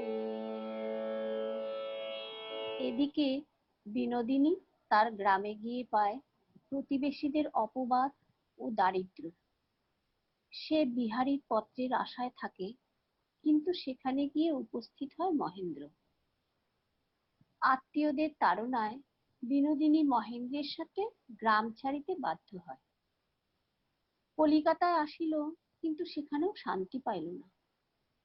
অবশেষে পশ্চিমে গিয়া আবার বিহারীর দেখা মিলিল। আশ্রয়হীন বিনোদিনীকে বিহারী বিবাহ প্রস্তাব দেয়। না, আমি সত্যই বলিয়াছি, তোমাকে আমি বিবাহ করিব। এই পাপিষ্টাকে উদ্ধার করিবার জন্য? না, আমি তোমাকে ভালোবাসি বলিয়া, শ্রদ্ধা করি বলিয়া। এই আমার শেষ পুরস্কার হইয়াছে। এই যেটুকু স্বীকার করিলে ইহাই বেশি। আর আমি কিছুই চাই না, পাইলেও তাহা থাকিবে না। ধর্ম কখনো তাহা সহ্য করিবে না। তুমি আমাকে ত্যাগ করিবে? ত্যাগ করিবার অধিকার আমার নাই। তুমি গোপনে অনেকের অনেক ভালো করো। তোমার একটা কোনো ব্রতের একটা কিছু ভার আমার উপর সমর্পণ করিও, তাহাই কখন করিয়া আমি নিজেকে তোমার সেবিকা বলিয়া গণ্য করিব। সম্ভব হইতে পারে, কিন্তু আমি যদি এ কাজ করি তোমাকে সমাজে। কিন্তু বিনোদিনী, আমি তোমাকে ভালোবাসি। সেই ভালোবাসার অধিকারে আমি আজ একটি মাত্র স্পর্ধা প্রকাশ করিব বলিয়া বিনোদিনী ভূমিষ্ঠ হইয়া বিহারীর পদাঙ্গুলি চুম্বন করিল। পায়ের কাছে বসিয়া কহিল, পরজন্মে তোমাকে পাইবার জন্য আমি তপস্যা করিব। এই জন্মে আমার কিছু আশা নাই, প্রাপ্য নাই। আমি অনেক দুঃখ দিয়াছি, অনেক দুঃখ পাইয়াছি, আমার অনেক শিক্ষা হইয়াছে। সে শিক্ষা যদি ভুলিতাম, তবে আমি তোমাকে হীন করিয়া আরো হীন হইতাম। কিন্তু তুমি উচ্চ আছো বলিয়াই আজ আমি আবার মাথা তুলিতে পারিয়াছি। এই আশ্রয় আমি ভূমিষ্যাৎ করিব না। কতবার ভেবেছি আপনা ভুলিয়া তোমারও চরণে দিব হৃদয় খুলিয়া। কতবার ভেবেছি আপনা ভুলিয়া চরণে ধরিয়া তব কহিব প্রকাশে গোপনে তোমারে সখা কত ভালোবাসি।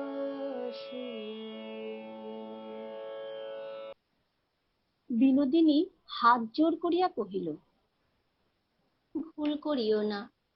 আমাকে বিবাহ করিলে তুমি সুখী হইবে না। তোমার গৌরব যাইবে, আমিও সমস্ত গৌরব হারাইব। তুমি চিরদিন নির্লিপ্ত প্রসন্ন।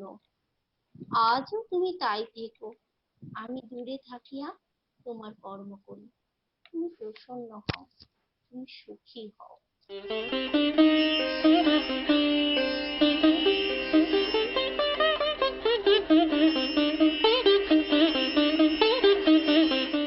এদিকে কলকাতায় রাজলক্ষ্মী অসুস্থ।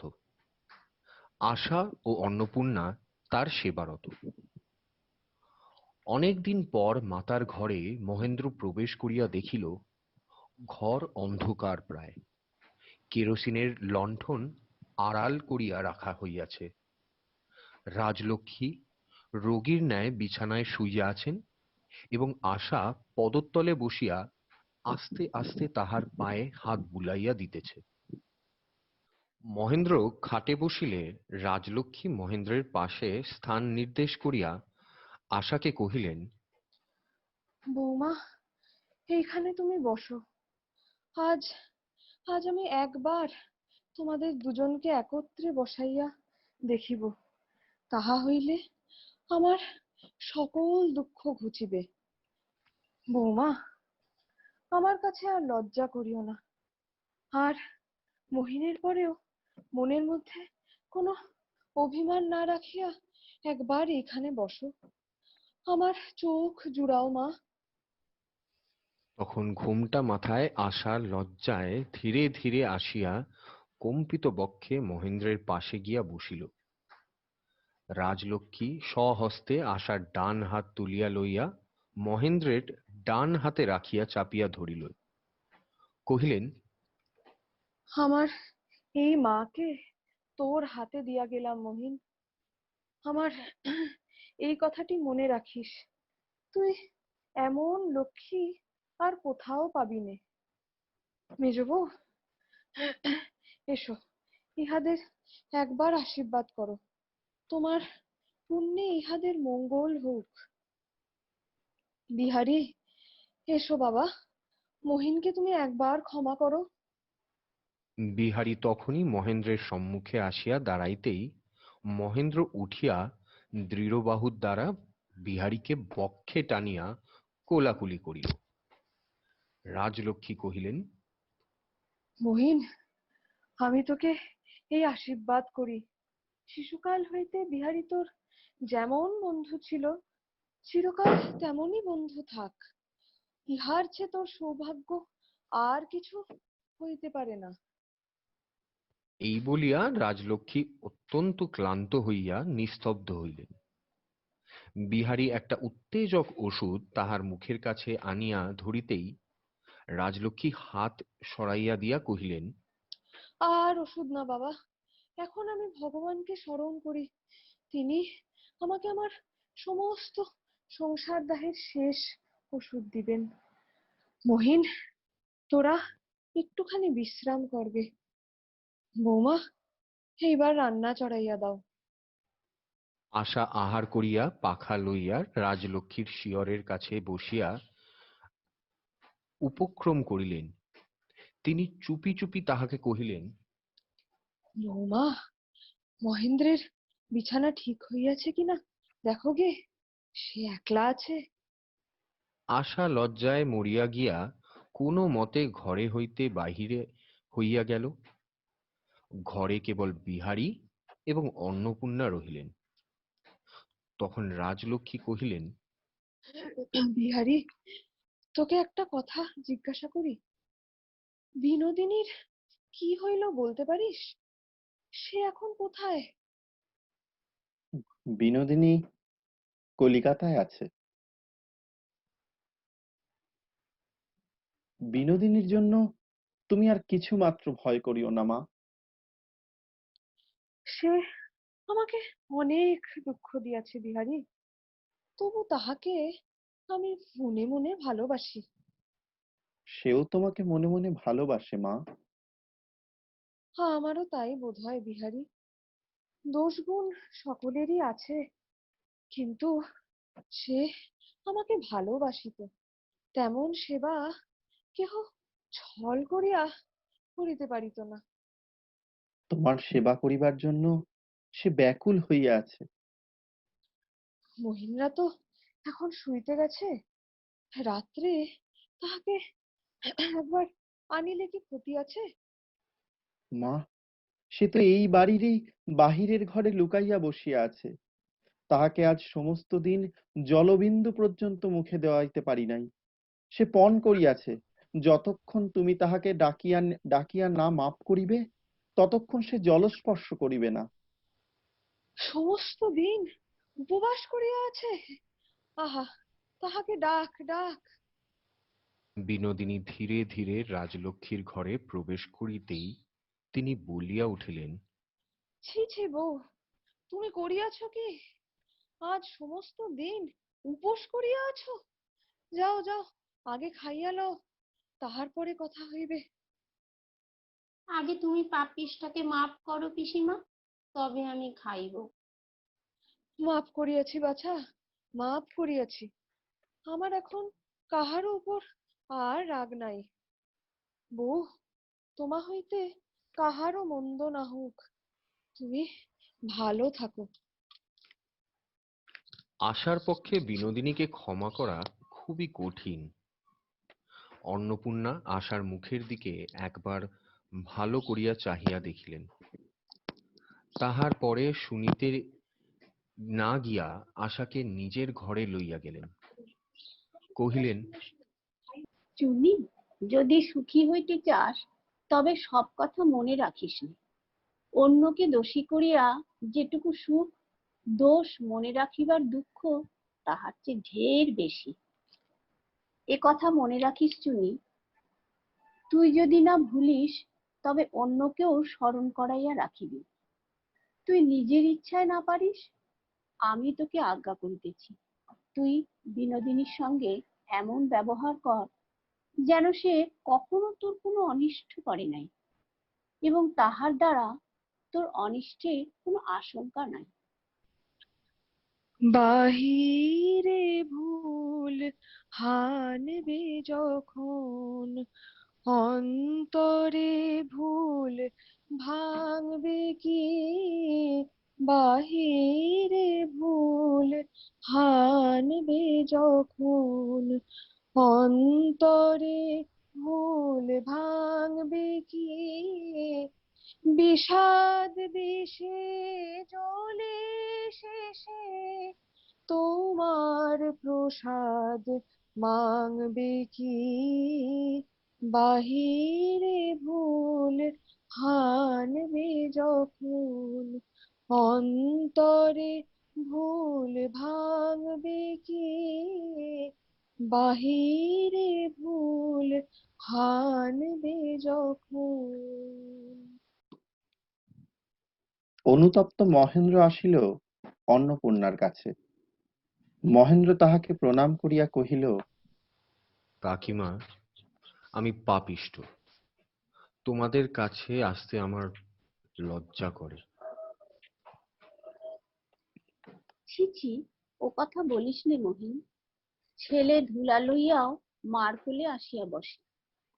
কিন্তু আমার এ ধুলা কিছুতেই মুছিবে না কাকিমা। দুই একবার ঝাড়িলেই ঝরিয়া যাইবে। মহিন, ভালোই হইয়াছে। নিজেকে ভালো বলিয়া তোর অহংকার ছিল, নিজের পরে বিশ্বাস তোর বড় বেশি ছিল। পাপের ঝড়ে তোর সেই গর্বটুকুই ভাঙিয়া দিয়াছে, আর কোনো অনিষ্ট করেনি। আজকাল মহেন্দ্রের সম্মুখে সকল কথা অসংকোচে বলা কঠিন। বিহারীর মুখ বাঁধিয়া আসিল, তবু সে জোর করিয়া বলিল, বিনোদিনীকে বিবাহ করিব, এমন একটা কথা উঠিয়াছিল। কাকিমার সঙ্গে সেই সম্বন্ধে আমি কথাবার্তা শেষ করিতে আসিয়াছি। মহেন্দ্র একান্ত সংকুচিত হইয়া উঠিল। অন্নপূর্ণা চকিত হইয়া বলিয়া উঠিলেন, এ আবার কি কথা বিহারী? বিহারী, এ বিবাহের কোনো প্রয়োজন নাই। এ বিবাহের প্রস্তাবে কি বিনোদিনীর কোনো যোগ আছে? কিছু সে মাত্র না। সে কি ইহাতে রাজি হইবে? বিনোদিনী কেন রাজি হইবে না কাকিমা? আমি জানি সে এক মনে বিহারীকে ভক্তি করে। এমন আশ্রয়ে সে কি ইচ্ছা করিয়া ছাড়িয়া দিতে পারে? মহিন্দা, আমি বিনোদিনীকে বিবাহের প্রস্তাব করিয়াছি। সে লজ্জার সঙ্গে তাহা প্রত্যাখ্যান করিয়াছে।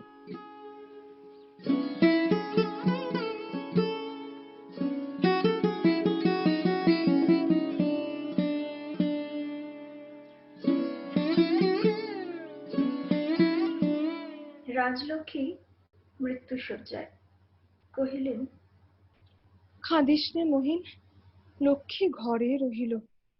বৌমাকে আমার আমার চাবিটা দিস। সমস্তই আমি গুছাইয়া রাখিয়াছি, তোদের ঘরকন্নার জিনিসের কোনো অভাব হইবে না। আর একটি কথা আমি বলি মহিন, আমার মৃত্যুর পূর্বে কাহাকেও জানাস নে। আমার বাক্সে 2000 টাকার নোট আছে, তাহা আমি বিনোদিনীকে দিলাম। সে বিধবা, একাকিনী, ইহার সুদ হইতে তাহার বেশ চলিয়া যাইবে। কিন্তু মহিন, তাহাকে তোদের তোদের সংসারের ভিতরে রাখিস নে। তোর প্রতি আমার এই অনুরোধ রহিল। বিহারীকে ডাকিয়া রাজলক্ষ্মী কহিলেন, বাবা বিহারী, কাল মহিন বলিতেছিল তুই গরিব ভদ্রলোকের চিকিৎসার জন্য একটি বাগান করিয়াছিস। ভগবান তোকে দীর্ঘজীবী করিয়া গরিবের হিত করুন। আমার বিবাহের সময় আমার শ্বশুর আমাকে একখানি গ্রাম যৌতুক করিয়াছিলেন, সেই গ্রামখানি আমি তোকে দিলাম। তোর গরিবদের কাজে লাগাস, তাহাতে আমার শ্বশুরের পুণ্য হইবে। রাজলক্ষ্মীর মৃত্যু হইলে পর শ্রাদ্ধ শেষে মহেন্দ্র কহিল, ভাই বিহারী, আমি ডাক্তারি জানি। তুমি যে কাজ আরম্ভ করিয়াছ, আমাকেও তাহার মধ্যে নাও। চুনি যেইরূপ গৃহিণী হইয়াছে, সেও তোমাকে সহায়তা করিতে পারিবে। আমরা সকলেই সেইখানে থাকিব। মহিন্দা, ভালো করিয়া ভাবিয়া দেখো, এ কাজ কি বারবার তোমার ভালো লাগিবে? বৈরাগ্যের ক্ষণিক উচ্ছ্বাসের মুখে একটা স্থায়ী ভার গ্রহণ করিয়া বসিও না। বিহারী, তুমিও ভাবিয়া দেখো, যে জীবন আমি গঠন করিয়াছি, তাহাকে লইয়া আলস্য ভারের আর উপভোগ করিবার জো নাই। কর্মের দ্বারা তাহাকে যদি টানিয়া লইয়া না চলি, তবে কোন দিকে সে আমাকে টানিয়া অবসাদের মধ্যে ফেলিবে? তোমার কর্মের মধ্যে আমাকে স্থান দিতেই হইবে। বিনোদিনীও চেয়েছিল বিহারীর কাজে অংশ নিতে, তবে বৌঠান, আমি অনেক ভাবিয়াছি।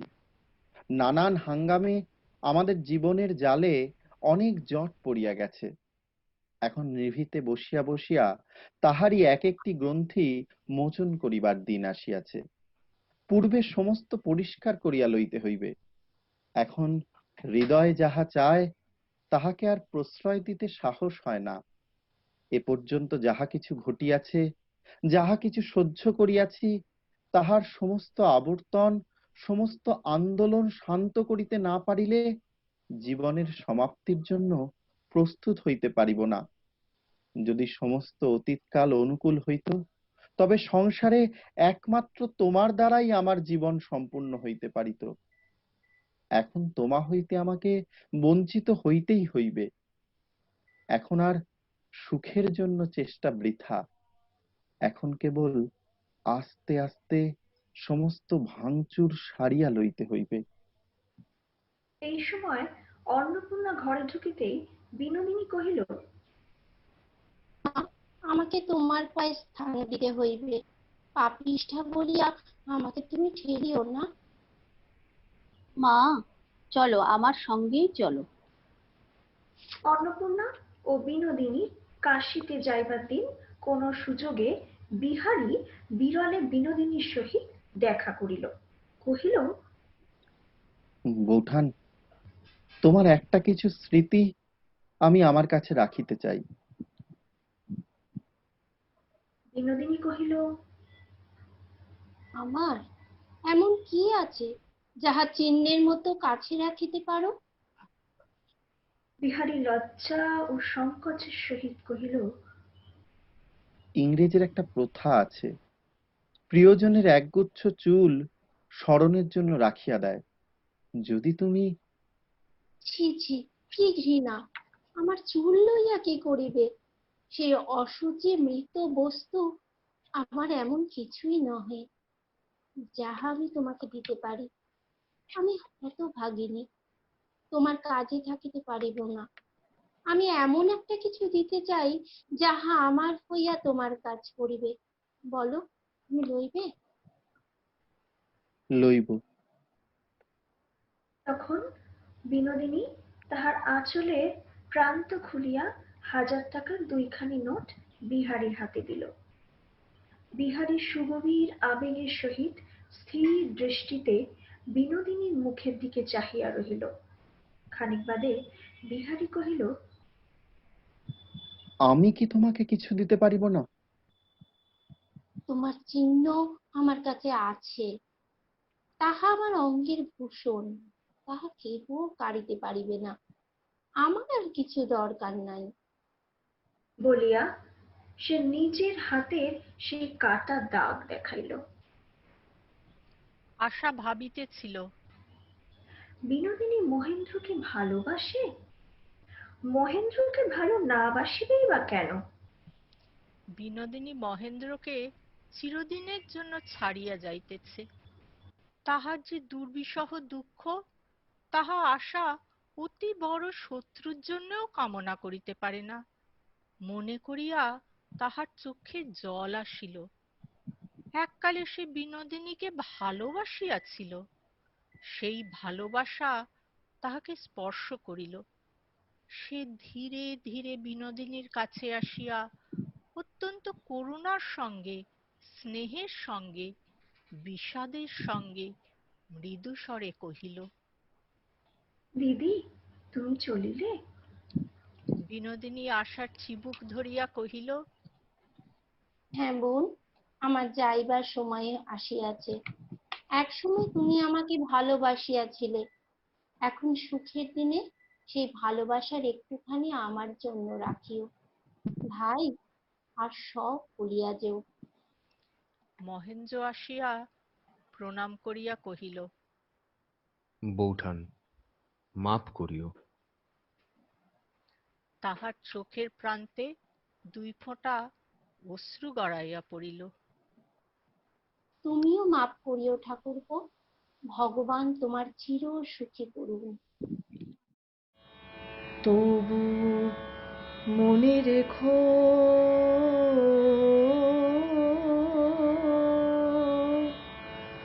তবু মনে রেখো, যদি দূরে যাই চলে, তবু মনে রেখো।